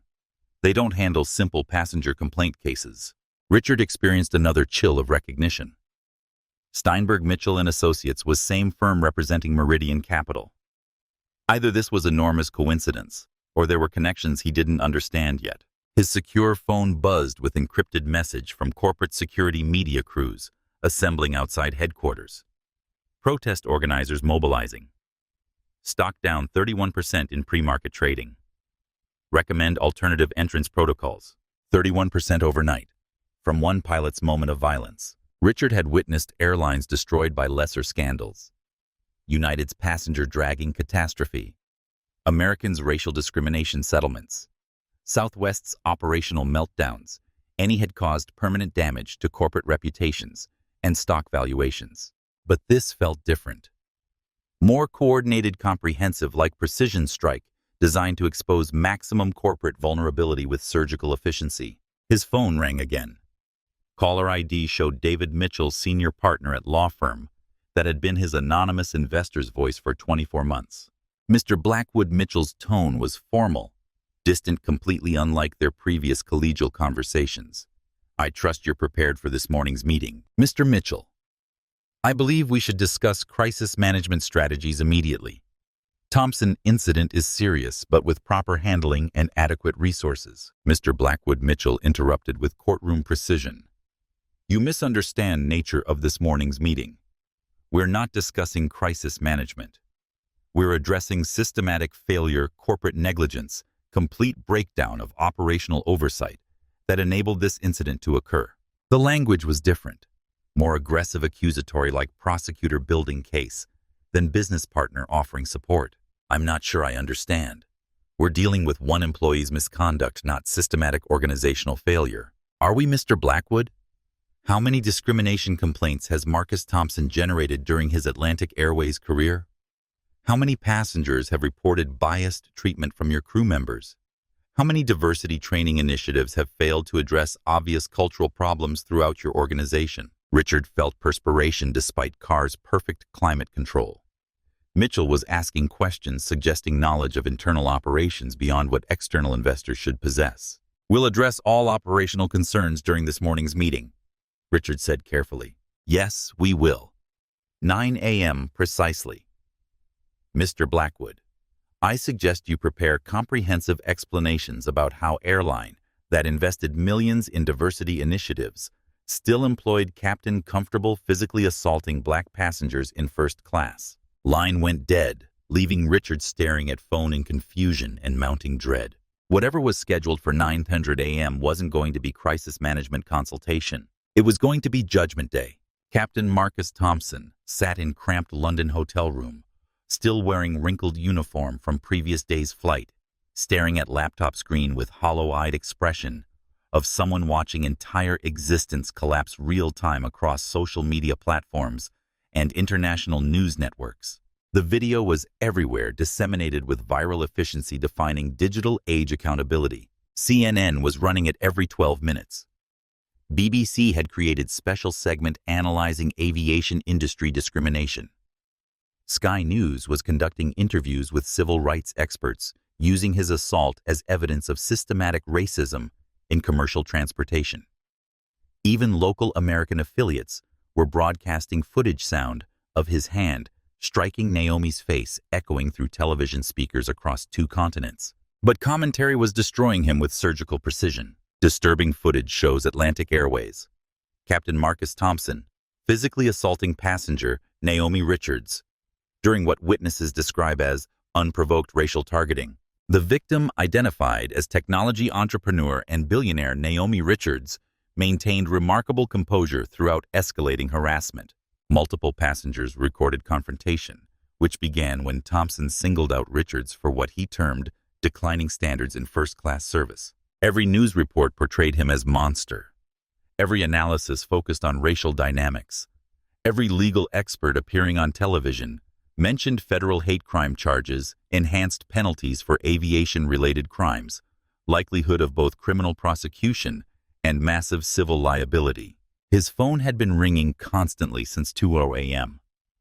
Reporters, former colleagues, union representatives, attorneys offering services, creditors who'd seen coverage, and were concerned about his ability to meet financial obligations. He'd stopped answering calls after seventh journalist asked for response to allegations of pattern of discriminatory behavior toward minority passengers. Pattern. What pattern? He'd never been formally charged with discrimination, never received official discipline for bias, never faced documented complaints about racist conduct. But social media investigators were excavating his digital history, analyzing Facebook posts, examining photos from company events where he appeared less than enthusiastic about diversity initiatives. Twitter detectives were connecting dots that didn't exist, building narratives about systematic prejudice from fragments of ordinary social media activity. The internet had transformed him into symbol of everything problematic about aviation culture. Corporate racism, male authority figures who couldn't handle being challenged by women of color. He was trending globally, memed ruthlessly, featured in academic analyses of systematic discrimination in transportation industries. But professional consequences exceeded social media humiliation. At 5:43 a.m. London time, his phone buzzed with official notification from Atlantic Airways Human Resources. Captain Thompson, you are hereby suspended from all flight duties, pending completion of internal investigation and criminal proceedings. Report to London HR office at 10:00 a.m. today. Failure to appear will result in immediate termination for cause. Do not contact passengers, crew members, media representatives, or company personnel regarding this incident under any circumstances. Suspended indefinitely. Not disciplined or reprimanded, suspended, meaning they were preparing to terminate his employment. And for cause meant pension was jeopardized. Benefits would cease. He'd be blacklisted from employment at any major airline. Union representative, who finally returned his desperate calls, was brutally honest about his situation. Marcus, I'm not going to sugarcoat this reality. Video evidence is unambiguous. Witness testimony is credible. Optics are toxic beyond recovery. We'll ensure due process is followed, but defending captain who physically assaulted passenger on camera, it's not winnable case under any circumstances. She was being disruptive and disrespectful. Marcus protested, though words sounded pathetic even to him. She challenged my authority, questioned my competence, created disturbances among other passengers. Marcus, I've reviewed complete video evidence. She was seated quietly working on electronic devices. You initiated every confrontation, escalated every exchange, ultimately committed battery against someone who never raised voice or made threatening gestures. But she didn't belong in first class. Her clothing, attitude, entire presence was inappropriate for premium cabin service. The silence on other end was deafening. Marcus' union representative finally said, You just confessed to discriminating against passenger based on appearance and demographic assumptions. I cannot provide legal representation if you don't understand why that's indefensible. After ending call, Marcus attempted to research woman he'd assaulted, hoping to discover information justifying his actions or explaining his instinctive hostility toward her first-class presence. Naomi Richards, according to extensive Google searches, was far from charity case he'd assumed. Forbes had featured her 3 years ago as quantum computing revolutionary who'd sold her company for multiple billions before 30th birthday. Photographs showed young woman in casual clothing, usually hoodies or sweatshirts, standing before whiteboards covered with mathematical equations resembling theoretical physics. She possessed wealth exceeding his lifetime earnings by several orders of magnitude, held advanced degrees from elite universities, developed technology powering major internet infrastructure worldwide. She was exactly the kind of accomplished passenger Atlantic Airways marketed itself to serve exclusively, and he'd physically assaulted her because she didn't conform to his mental image of first-class demographics. The irony was crushing beyond comprehension. He'd targeted billionaire technology entrepreneur because he assumed she was affirmative action beneficiary who didn't belong in premium seating. He'd attacked one of most successful businesswomen in America because he believed she was probably using someone else's frequent flyer miles fraudulently. His hotel doorbell rang at 7:15 a.m. Marcus opened it to find two men in conservative suits displaying Metropolitan Police credentials. Captain Thompson. We need to discuss incident that occurred on Atlantic Airways Flight 847 yesterday evening. You have right to remain silent, and we strongly advise consulting with solicitor before making any statements. As officers began explaining assault charges, federal aviation crimes, extradition procedures, to face American prosecution, Marcus Thompson finally understood his moment of rage had destroyed more than just his career. It had destroyed his entire future. At exactly 8:55 a.m. GMT, 13 high-definition screens flickered to life in secure video conference that would fundamentally alter Atlantic Airways' power structure forever.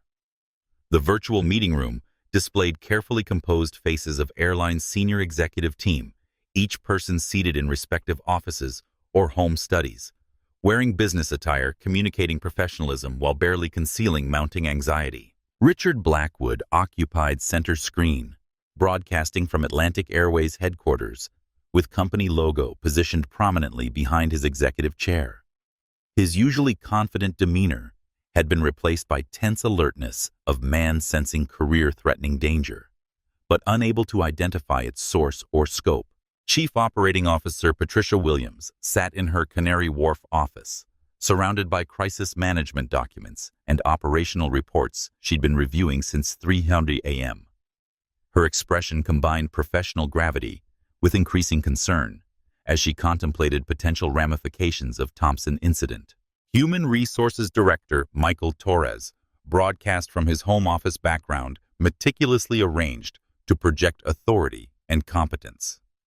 Before him lay personnel files, legal briefs, documentation related to Marcus Thompson's employment history information he desperately hoped wouldn't require disclosure.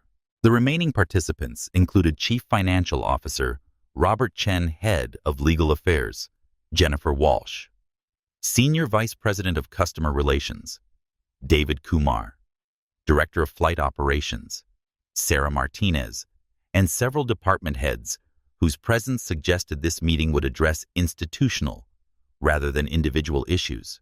One screen remained black, labeled simply Meridian Capital Principal.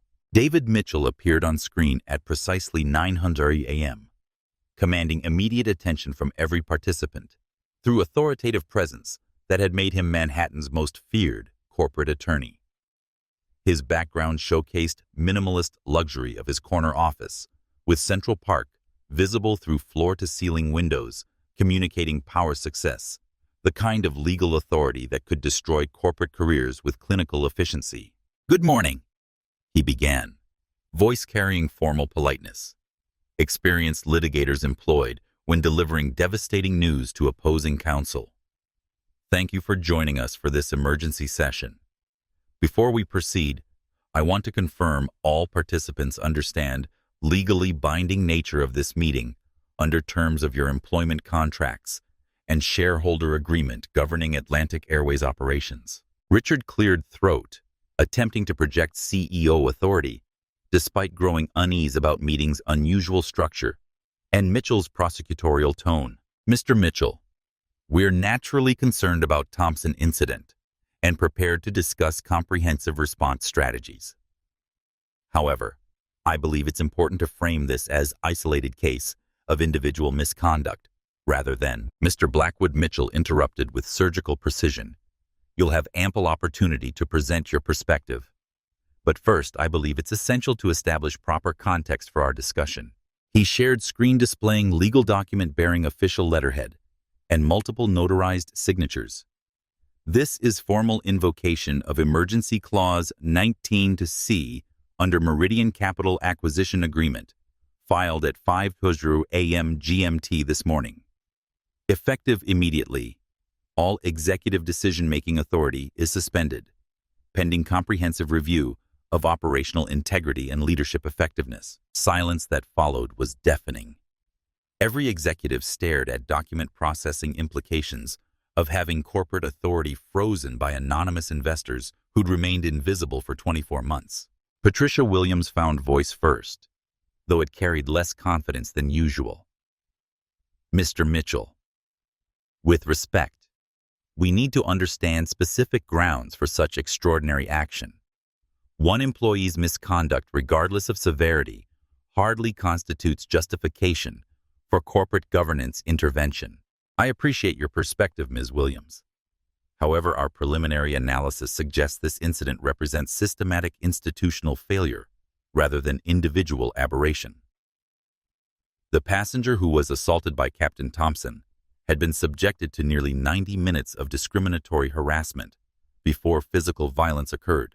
Mitchell shared another screen displaying detailed timeline compiled from passenger witness statements and recorded evidence, each entry precisely documented with timestamps and supporting documentation.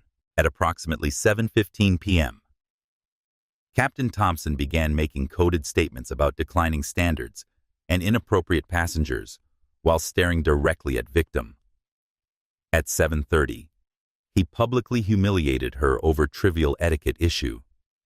At 8:00, he challenged her technical knowledge in apparent attempt to expose what he assumed was fraudulent expertise.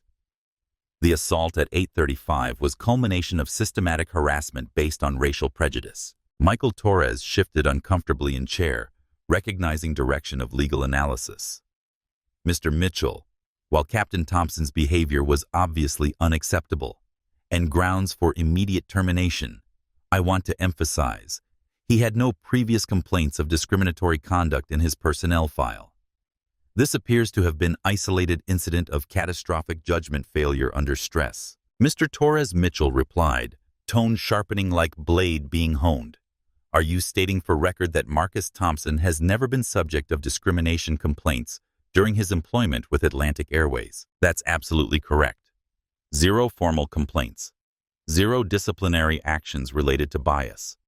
0 documented pattern of discriminatory behavior throughout his career. I see.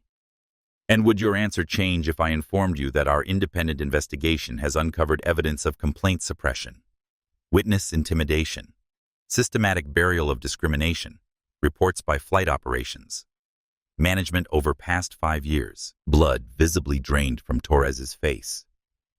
Around virtual conference room, other executives began exchanging nervous glances as they realized their anonymous investors possessed investigative resources exceeding anything typical shareholders might deploy. Furthermore, Mitchell continued remorselessly. Our analysis indicates Captain Thompson's behavior yesterday was entirely consistent with pattern of institutional bias that has been tolerated, possibly actively encouraged by current management policies. Richard attempted to regain control of narrative before it completely escaped his influence. Mr. Mitchell, I think we need to focus on constructive solutions rather than unproductive accusations. We're prepared to implement comprehensive reforms, enhanced training programs, improved oversight protocols. Mr. Blackwood reform assumes existing leadership recognizes scope of problem and possesses competence necessary to address it effectively. Recent events suggest both assumptions may be fundamentally flawed. Black screen labeled Meridian Capital Principle flickered displaying connecting.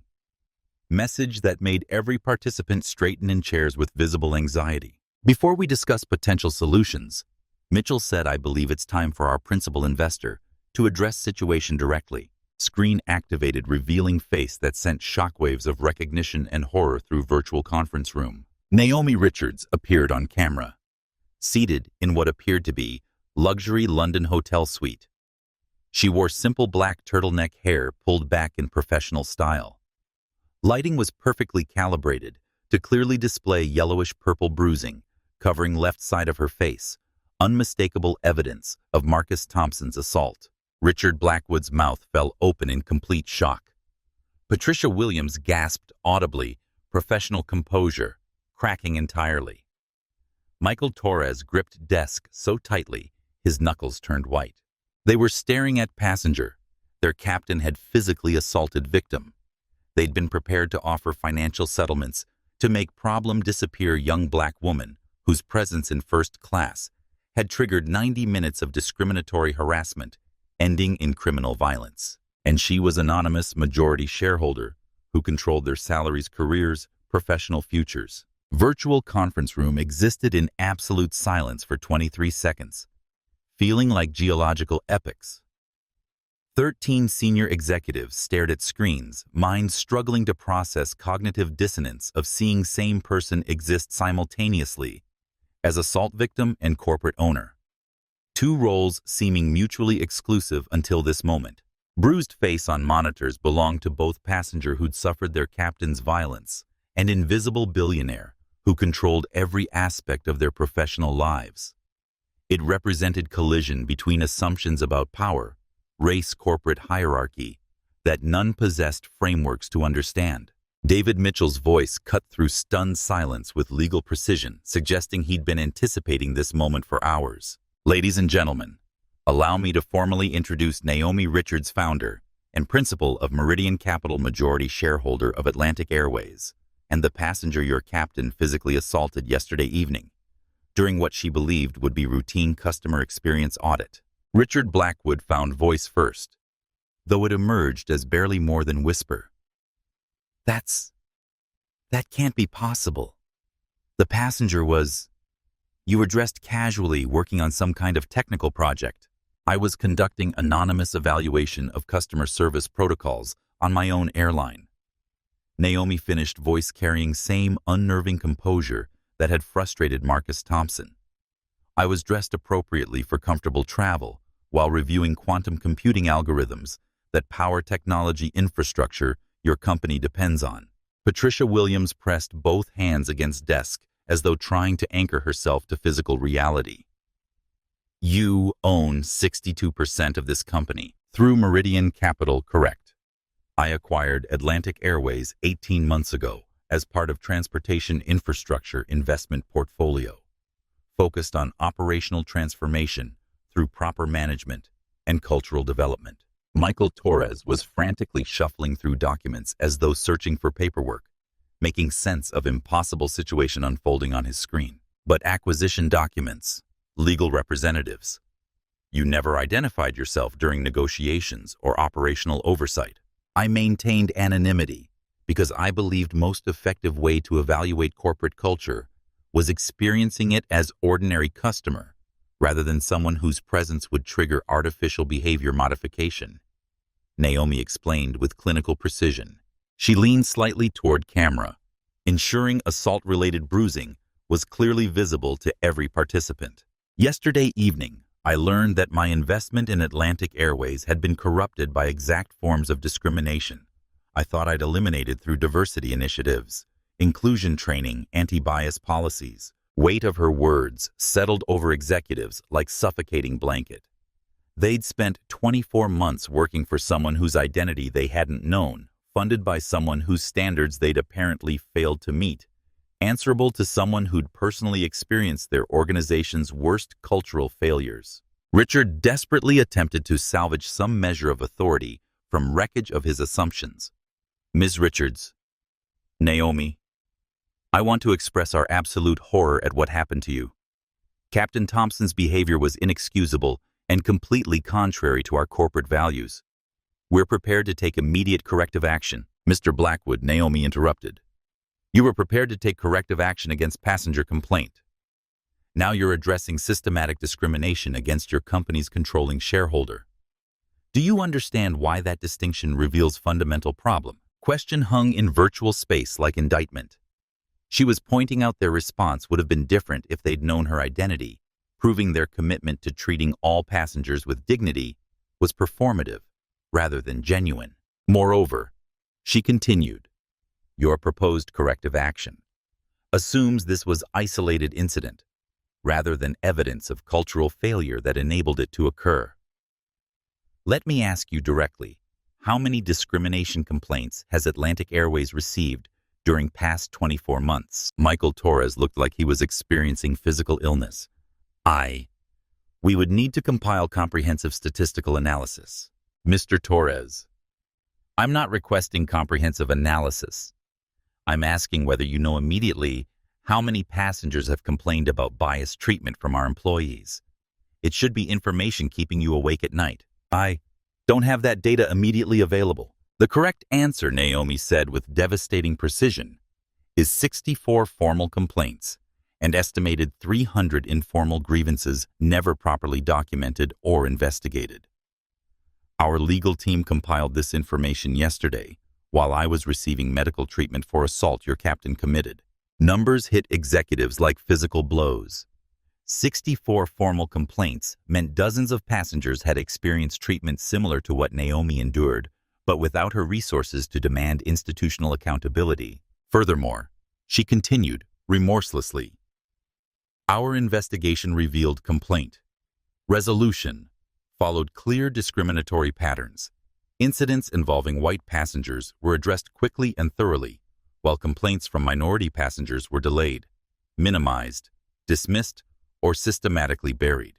She paused, allowing implications to penetrate consciousness fully. This data suggests Marcus Thompson's behavior was not aberrant, but representative of organizational culture that tolerates discrimination as long as it remains invisible to people with power to stop it. Patricia Williams attempted damage control through acknowledgement and deflection. Ms. Richards, I want to assure you we take all discrimination complaints with utmost seriousness. If there have been procedural failures in our response protocols, Ms. Williams, there have been systematic failures in your response protocols. The difference is procedural failures can be corrected through better training. Systematic failures require structural transformation. Naomi's eyes moved methodically across grid of faces on her screen, making direct eye contact with each executive through camera interface. Yesterday evening, I experienced my own airline's culture from perspective of passenger who didn't conform to your employees' assumptions about who belongs in first-class seating.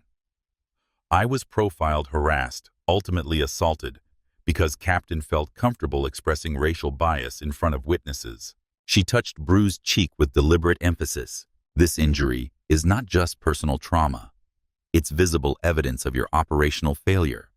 Cultural toxicity, complete. Inability to protect passengers. You claim to serve with distinction. Virtual conference room fell silent again as every executive contemplated career-ending implications of her analysis. They weren't simply facing discrimination lawsuit or public relations crisis. They were confronting reality that they'd failed ultimate test administered by someone with unlimited resources to hold them accountable. Richard Blackwood made one final attempt to preserve his position through acceptance of responsibility and promises of reform.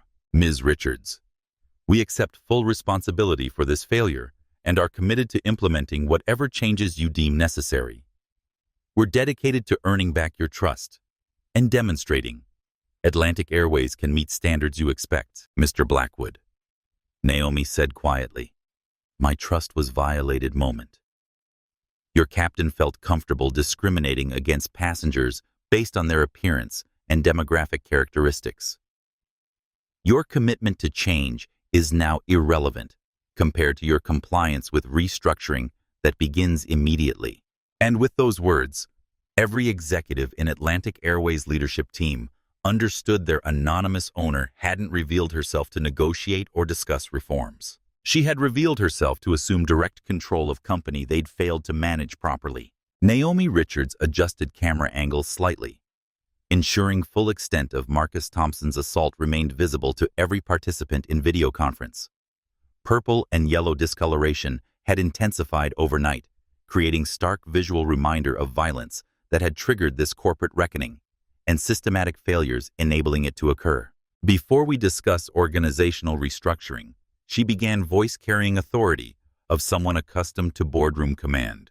I want each of you to understand exactly what your corporate culture produced yesterday evening. She shared screen displaying medical documentation from Harley Street Clinic she'd visited after incident. Facial contusions consistent with open-hand impact, minor soft tissue swelling, localized hematoma formation, recommended treatment protocols for tissue damage and potential scarring.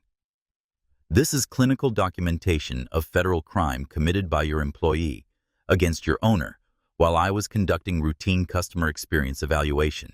Medical terminology made Marcus Thompson's violence sound even more brutal and deliberate. Every executive stared at diagnostic language, reducing human assault to treatment categories and legal evidence. More significantly, Naomi continued clicking to financial analysis, making several participants wince visibly. This incident has been recorded by multiple passengers and disseminated across social media platforms with viral efficiency. Atlantic Airways is now permanently associated with discriminatory violence in public consciousness. Stock valuations reflect market assessment of institutional liability. Consumer confidence surveys indicate lasting damage to brand reputation. She displayed another screen showing financial metrics representing her company's market deterioration real-time. Market capitalization has declined by $540 million in 24 hours. Customer service metrics show unprecedented negative sentiment across all demographic categories.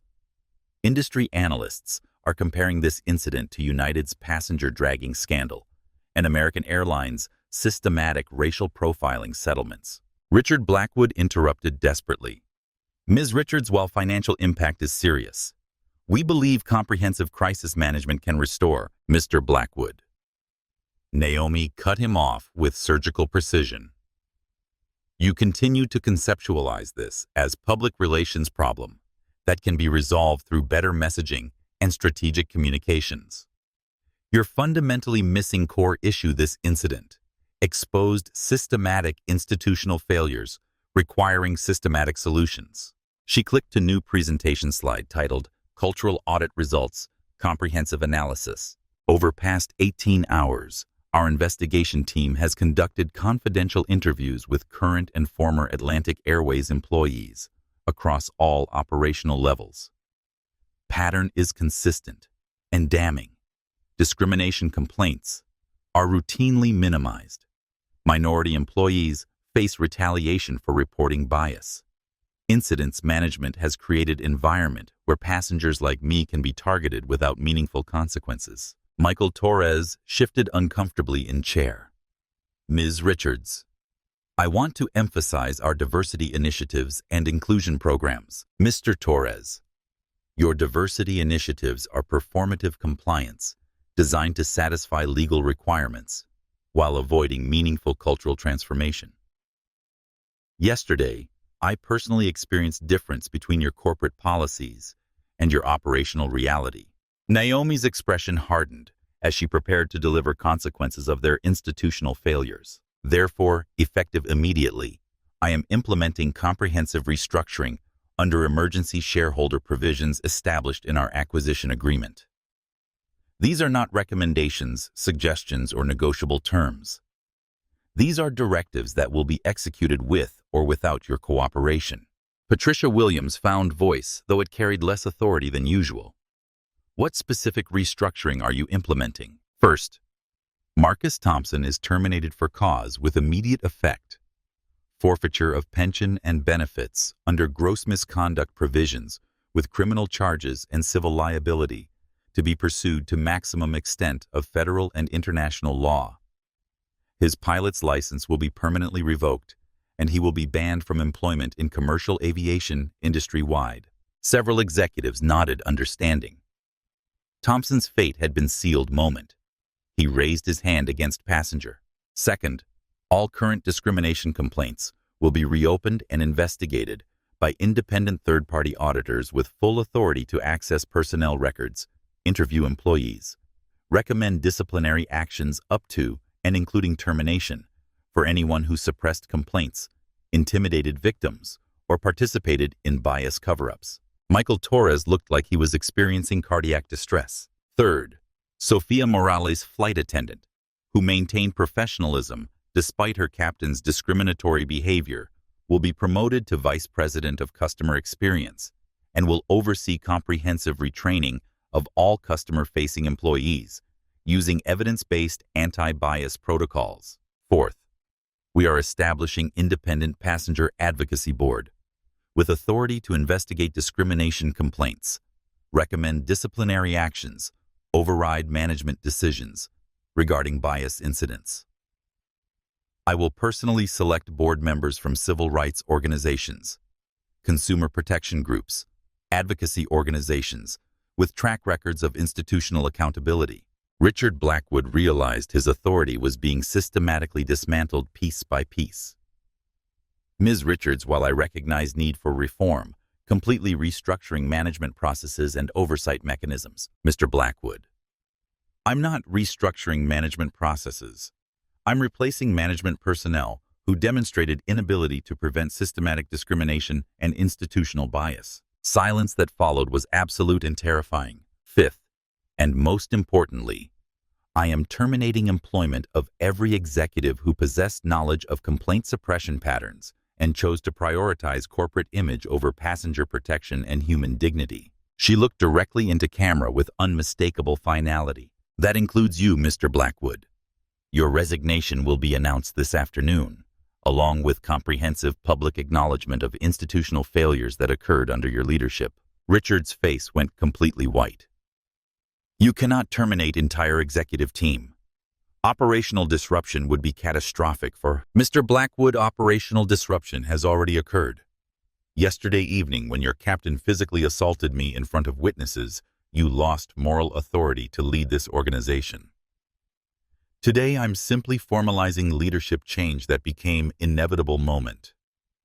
Marcus Thompson decided to use violence against passenger. Naomi stood up slowly, bruised face reflecting determination rather than victimization. Ladies and gentlemen, Atlantic Airways will continue operating, continue serving passengers, continue growing as profitable business. But it will do so under new leadership that understands fundamental difference between policy compliance and cultural transformation. She looked at each face on screen one final time. You have until 5:00 p.m. GMT to submit formal resignations with appropriate acknowledgement of failures that occurred under your oversight. Refusal to resign will result in termination for cause, with complete forfeiture of severance packages and potential civil liability for institutional negligence. As shocked executives began processing complete destruction of their professional careers, Naomi Richards delivered her concluding statement. This company will never again employ someone who believes passengers like me don't belong in first class. And it will never again be led by executives who tolerate discrimination as long as it remains conveniently invisible to people with power to stop it. Video conference ended, leaving 12 former airline executives staring at blank screens and contemplating total annihilation of their professional lives by women they'd failed to protect from their own employees' violence. 6 weeks after assault that catalyzed everything, Sophia Morales stood in Atlantic Airways' redesigned training facility, addressing audience of 350 flight attendants, gate agents, and customer service representatives who would implement company's cultural transformation on front lines of passenger interaction. Facility had been reconfigured from standard corporate classroom into something resembling university lecture hall crossed with courtroom, where fundamental questions of justice, dignity, professional responsibility would be examined and resolved through evidence-based analysis rather than theoretical discussion. 6 weeks ago, Sophia began voice-carrying authority earned through professional integrity rather than inherited through hierarchical position. I witnessed passengers subjected to systematic harassment, discriminatory targeting, ultimately physical assault, because captain made assumptions about who deserves respect based on appearance and racial characteristics. She activated main screen displaying video that had already been viewed by millions worldwide, but retained power to shock and educate. This footage represents complete failure of every system we claim protects passengers from discrimination. Today, we're going to analyze exactly what went wrong, how it was allowed to happen, comprehensive changes, ensuring it never occurs again under any circumstances. Training program Sophia had developed was revolutionary in directness and specificity. Instead of generic diversity presentations with hypothetical scenarios, she used Thompson incident as detailed case study in systematic bias, demonstrating how discriminatory attitudes translated into discriminatory actions through series of escalating decisions and institutional enablement. Notice how Captain Thompson's initial comments about declining standards were directed toward crew, but intended for passenger consumption. She explained freezing video at moment when Marcus began his coded criticism. This is precisely how institutional bias operates through indirect communication, allowing prejudiced individuals to express discriminatory views while maintaining plausible deniability. She advanced to show Naomi's composed responses to increasingly aggressive provocations. Observe how passenger remained calm, followed all instructions, demonstrated superior knowledge of aviation regulations. Yet captain's hostility continued escalating. Why did professional competence and cooperative behavior fail to de-escalate situation? Young flight attendant raised hand tentatively.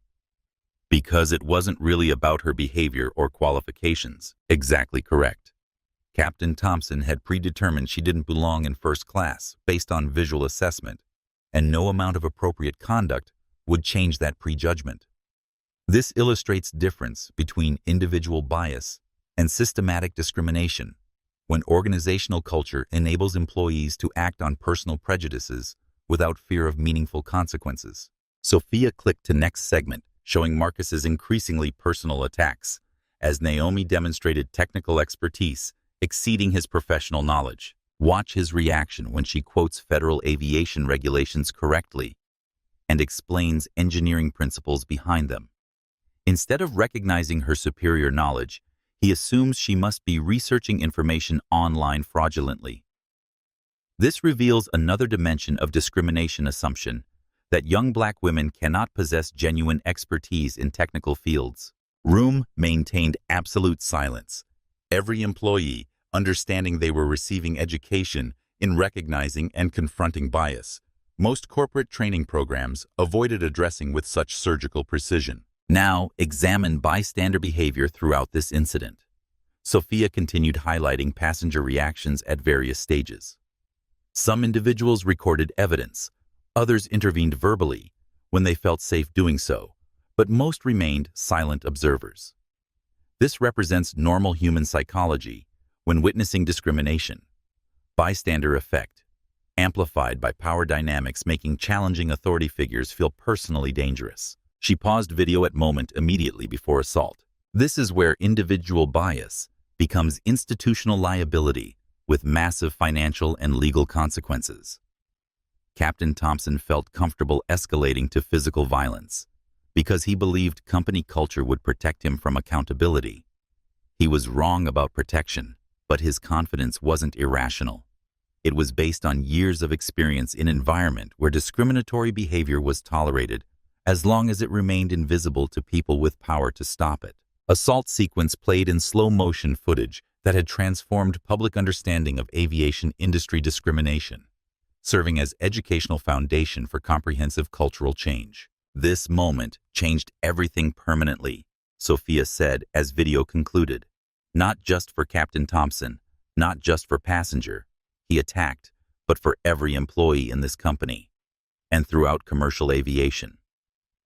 We discovered our anonymous owner was victim of our captain's violence, that our organizational culture had been personally evaluated by someone with unlimited power to hold us accountable for failures. She looked around diverse audience representing every demographic category in Atlantic Airways workforce. Today marks your introduction to new operational reality.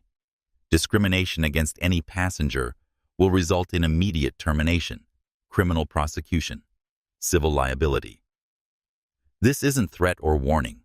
It's promise backed by ownership that experienced bias personally and has dedicated unlimited resources to eliminating it systematically. Training continued for 8 hours, incorporating role-playing scenarios, bias recognition exercises, detailed protocols for reporting and addressing discriminatory behavior before it could escalate to harassment or violence. But most powerful moment occurred when Sophia introduced Day's special guest speaker. Naomi Richards entered training facility to sustained applause, wearing same type of casual clothing that had triggered Marcus Thompson's discrimination. Facial bruising had faded to barely visible marks, but her presence carried authority of someone who'd transformed personal victimization into institutional reform, protecting countless others. 6 weeks ago, I experienced your company's culture from perspective of passenger who didn't conform to employee assumptions about first-class demographics, she said, voice carrying easily through large space. Today, I'm addressing you as owner of organization that will never again tolerate discrimination against anyone, regardless of their appearance, background, or perceived social status. She surveyed audience with calm confidence that had unnerved Marcus Thompson. Your career choice is straightforward. Embrace genuine respect for all passengers as fundamental professional requirement, or find employment elsewhere. There is no middle ground, no gradual adjustment period, no tolerance for employees who believe some human beings are more deserving of dignity than others. Cultural transformation at Atlantic Airways became required study in business schools and corporate training programs internationally. Within 6 months, passenger satisfaction scores reached industry-leading levels. Employee retention improved dramatically across all demographic categories. An airline became preferred employer for diverse candidates who'd previously avoided aviation careers due to discrimination concerns. But most significant change was less quantifiable knowledge that bias would be met with immediate comprehensive career-ending consequences had created organizational environment where systematic discrimination simply could not survive. 12 months after incident that had changed everything, Naomi Richards stood in Atlantic Airways' completely renovated executive conference room, addressing leadership team that would have been unimaginable under previous corporate regime. Room itself had been redesigned to reflect new organizational values: glass walls, ensuring transparency, collaborative seating arrangements eliminating hierarchical dominance, artwork representing diverse communities airlines served. Today marks completion of our first year of cultural restructuring, Naomi announced, reviewing metrics, measuring companies' evolution from systematic bias to institutional accountability. Passenger discrimination complaints have been reduced to 0 for 8 consecutive months. Employee satisfaction scores across all demographic categories have reached record highs. Customer loyalty ratings identify Atlantic Airways as preferred airline for travelers from underrepresented communities who previously avoided our services due to discrimination concerns. Statistics told impressive story of organizational transformation, but personal changes among key individuals were even more significant and instructive. Sophia Morales had evolved from intimidated flight attendant, afraid to challenge authority, into recognized industry leader whose anti-bias training methodologies were being adopted by airlines, hotels, restaurants, service companies worldwide. Her testimony before congressional aviation committees had resulted in federal legislation requiring systematic discrimination prevention protocols in all commercial transportation, and her corporate consulting firm was booked solid for next 3 years. 18 months ago, I was terrified to speak up when witnessing discrimination because I thought challenging authority would destroy my career. Sophia told assembled leadership team during quarterly review presentations. Instead, I learned maintaining professional integrity under difficult circumstances leads to professional advancement when ethical leadership recognizes and rewards moral courage. Dr. Angela Washington, recruited from Harvard Business School to serve as Chief Diversity Officer, had transformed theoretical academic research into practical organizational change with measurable results. Her systematic approach to identifying and eliminating bias had reduced employee turnover by 47%, while improving customer service metrics across every demographic category and service areas. Diversity initiatives aren't just moral imperatives or legal requirements, she explained during annual assessment. They represent operational efficiency and competitive advantage. When employees feel secure reporting discrimination, when passengers trust they'll be treated with dignity, when leadership prioritizes human respect over institutional convenience, every measurable aspect of business performance improves substantially. Elena Rodriguez had left immigration law practice to join Atlantic Airways full-time as Director of Passenger Advocacy, bringing legal expertise and civil rights experience to customer protection protocols that had become industry standard. Her independent passenger advocacy board had evolved into model for corporate accountability. Other companies were voluntarily adopting to avoid Atlantic Airways' competitive advantages in customer trust and loyalty. Legal compliance and ethical leadership operate on completely different levels, Elena noted during her first comprehensive annual report.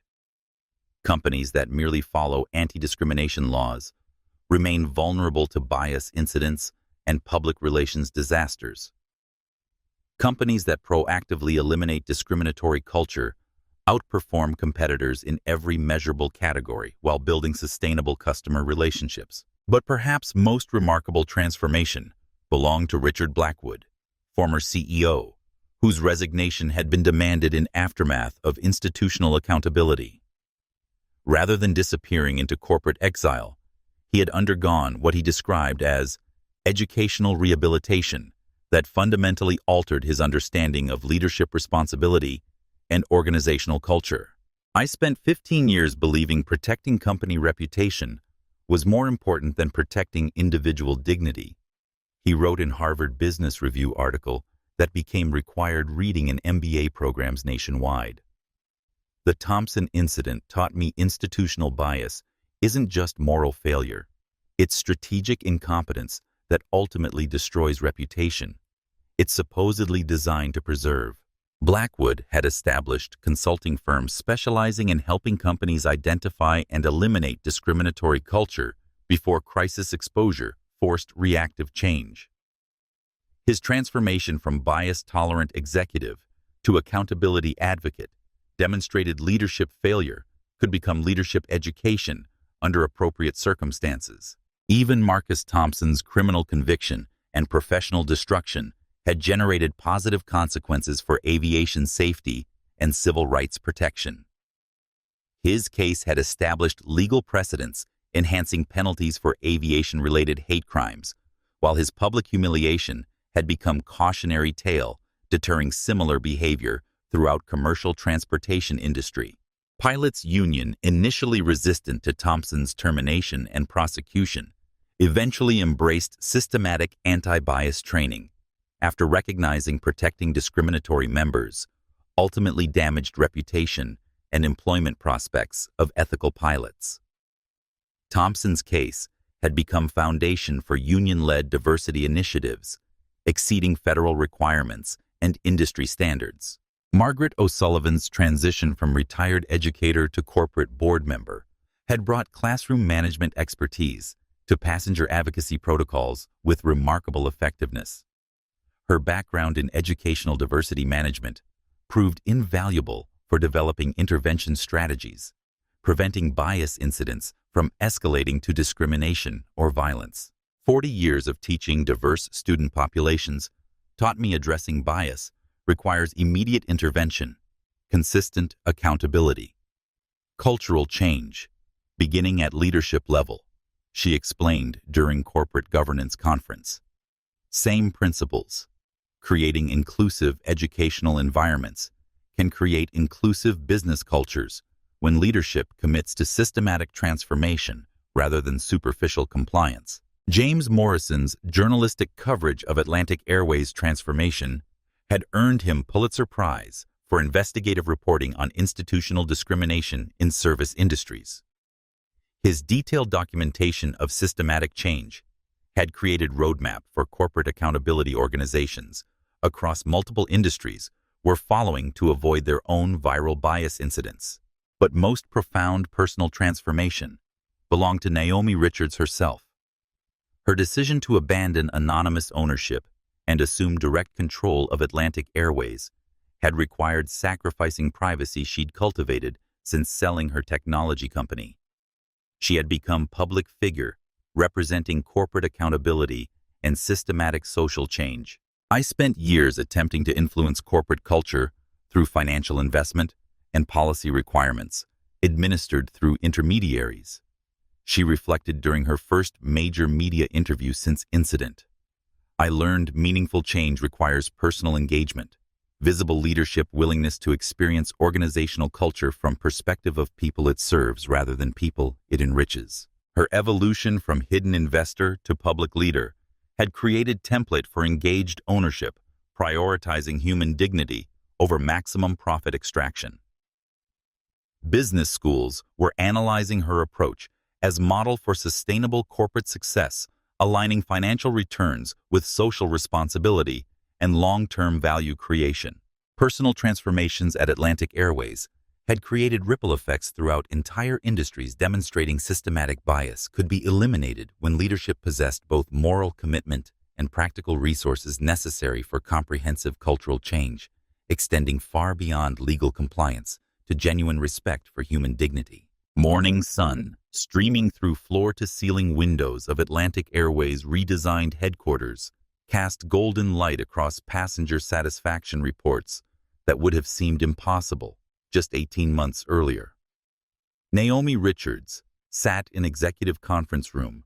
She'd transformed from monument to hierarchical power into collaborative space, where transparency replaced secrecy and accountability superseded convenience. Every metric told extraordinary story. Systematic transformation had produced measurable excellence in human dignity, operational efficiency, financial performance, exceeding all projections. But ultimate test arrived at 2:15 p.m. when she walked through same JFK terminal where Marcus Thompson had once exercised discriminatory authority with impunity, heading toward identical gate where her anonymous audit had revealed depth of her company's cultural failures. Today marked her return to London on Atlantic Airways Flight 847, same route number that had changed everything, though aircraft crew, organizational culture were completely transformed. She wore familiar casual clothing, charcoal joggers, oversized gray hoodie, white sneakers, prioritizing comfort over corporate expectations. Gate area hummed with typical pre-flight energy, but atmosphere felt fundamentally different from her previous experience. Passengers moved with relaxed confidence of people trusting they'd be treated with respect, regardless of appearance, background, economic status. Staff interactions reflected genuine professionalism, rather than performative courtesy designed to avoid complaints. Sophia Morales, now wearing insignia, identifying her as Vice President of Customer Experience, greeted passengers with same warmth she'd shown Naomi during their first encounter, but backed by institutional authority, supporting her professionalism, rather than undermining it through supervisory intimidation. "Ms. Richards," Sophia said with smile reflecting genuine satisfaction, rather than nervous accommodation. "Welcome back to Flight 847. I believe you'll find experience dramatically different this time." Boarding process itself had been redesigned around principles of universal respect and systematic dignity. Gate agents greeted every passenger by name. Crew members were trained to recognize and interrupt bias before it could escalate supervision protocols. Ensured authority figures couldn't exploit positions to target individuals based on personal prejudices or demographic assumptions. As Naomi settled into seat 1A, exact location where she'd experienced discrimination and violence, she reflected on institutional transformation that had emerged from Marcus Thompson's moment of rage. Casual clothes that had once marked her as unwelcome intruder now represented company's commitment to evaluating passengers by character rather than appearance or economic signaling. Captain Jennifer Walsh, former Air Force pilot recruited specifically for her experience, leading diverse operational teams, emerged from cockpit to personally greet first-class passengers. Her approach embodied professionalism, respect, complete absence of hierarchical intimidation, characterizing her predecessor's passenger interactions. "Good afternoon, everyone," she announced to cabin with genuine warmth. "I'm Captain Walsh, and I want to welcome you aboard Atlantic Airways Flight 847. Our entire crew is committed to ensuring every passenger experiences safe, comfortable, dignified air travel, reflecting best values of commercial aviation." Words were simple, but they carried institutional promise, backed by demonstrated accountability. Every employee understood discriminatory behavior would result in immediate termination. Every passenger trusted complaints would be addressed seriously. Every witness knew intervention would be supported rather than punished by corporate leadership. As Flight 847 taxied toward departure, Naomi observed cabin dynamics transformed through systematic cultural change rather than superficial policy adjustments. Same first-class section that had harbored Marcus Thompson's bias now operated as demonstration of professional service excellence, treating human dignity as fundamental requirement rather than optional courtesy. Maria Santos, lead flight attendant, moved through cabin with confidence, born of proper training and institutional support. She treated every passenger with identical respect service protocols based on individual needs, rather than assumptions about who deserved premium attention or differential treatment. "Can I get you anything for takeoff, Ms. Richards?" Maria asked with genuine interest, rather than nervous deference. "Just sparkling water with lime." "Please," Naomi replied, using same request that had once triggered an hour of harassment, but now represented nothing more than routine beverage service handled with appropriate professionalism. Other passengers represented diverse demographics. Atlantic Airways now successfully served without bias incidents or discriminatory treatment. Young black entrepreneur worked on his laptop without worrying whether his presence would trigger racist challenges. Hispanic family traveled together without facing assumptions about their ability to afford first-class service. Elderly Asian woman read peacefully without being subjected to coded commentary about passenger standards or cultural appropriateness. As aircraft lifted off from JFK, Naomi felt profound satisfaction, having nothing to do with personal vindication and everything to do with systematic protection of human dignity. Marcus Thompson's assault had been intended to humiliate her into accepting discriminatory treatment as natural consequence of her racial identity and social position. Instead, it had exposed institutional bias and triggered comprehensive reform that would protect countless future passengers from similar experiences while transforming commercial aviation's approach to civil rights and customer service. As Flight 847 began descent into London, Naomi closed her tablet and surveyed first-class cabin where Marcus Thompson had once exercised discriminatory authority without fear of consequences. Identical physical space, now operated under completely different cultural assumptions, demonstrating systematic change, was achievable when leadership possessed moral commitment and practical power to enforce transformation. Sophia approached with final service carrying symbolic weight beyond functional purpose. "Ms. Richards, is there anything else I can provide before we land? I want to ensure your experience with Atlantic Airways has exceeded expectations." Question represented routine customer service, elevated to institutional promise, employee, empowered to advocate for passenger dignity, rather than intimidated into silence by authority figures who tolerated discrimination as operational convenience. Sophia. Naomi replied, "This experience has exceeded every expectation. You and your team have created an environment where every passenger can travel with confidence. They'll be treated with fundamental human respect." As aircraft touched down at Heathrow, Naomi reflected on her transformation from anonymous investor to public advocate for corporate accountability. Marcus Thompson's assault had forced her to abandon privacy she'd cultivated, required her to use personal resources for systematic social change, demanded she accept visibility as responsibility rather than burden. But personal cost had produced benefits extending far beyond Atlantic Airways. Company's transformation had become model for eliminating discrimination in service industries. Sophia's training methods were being adopted internationally.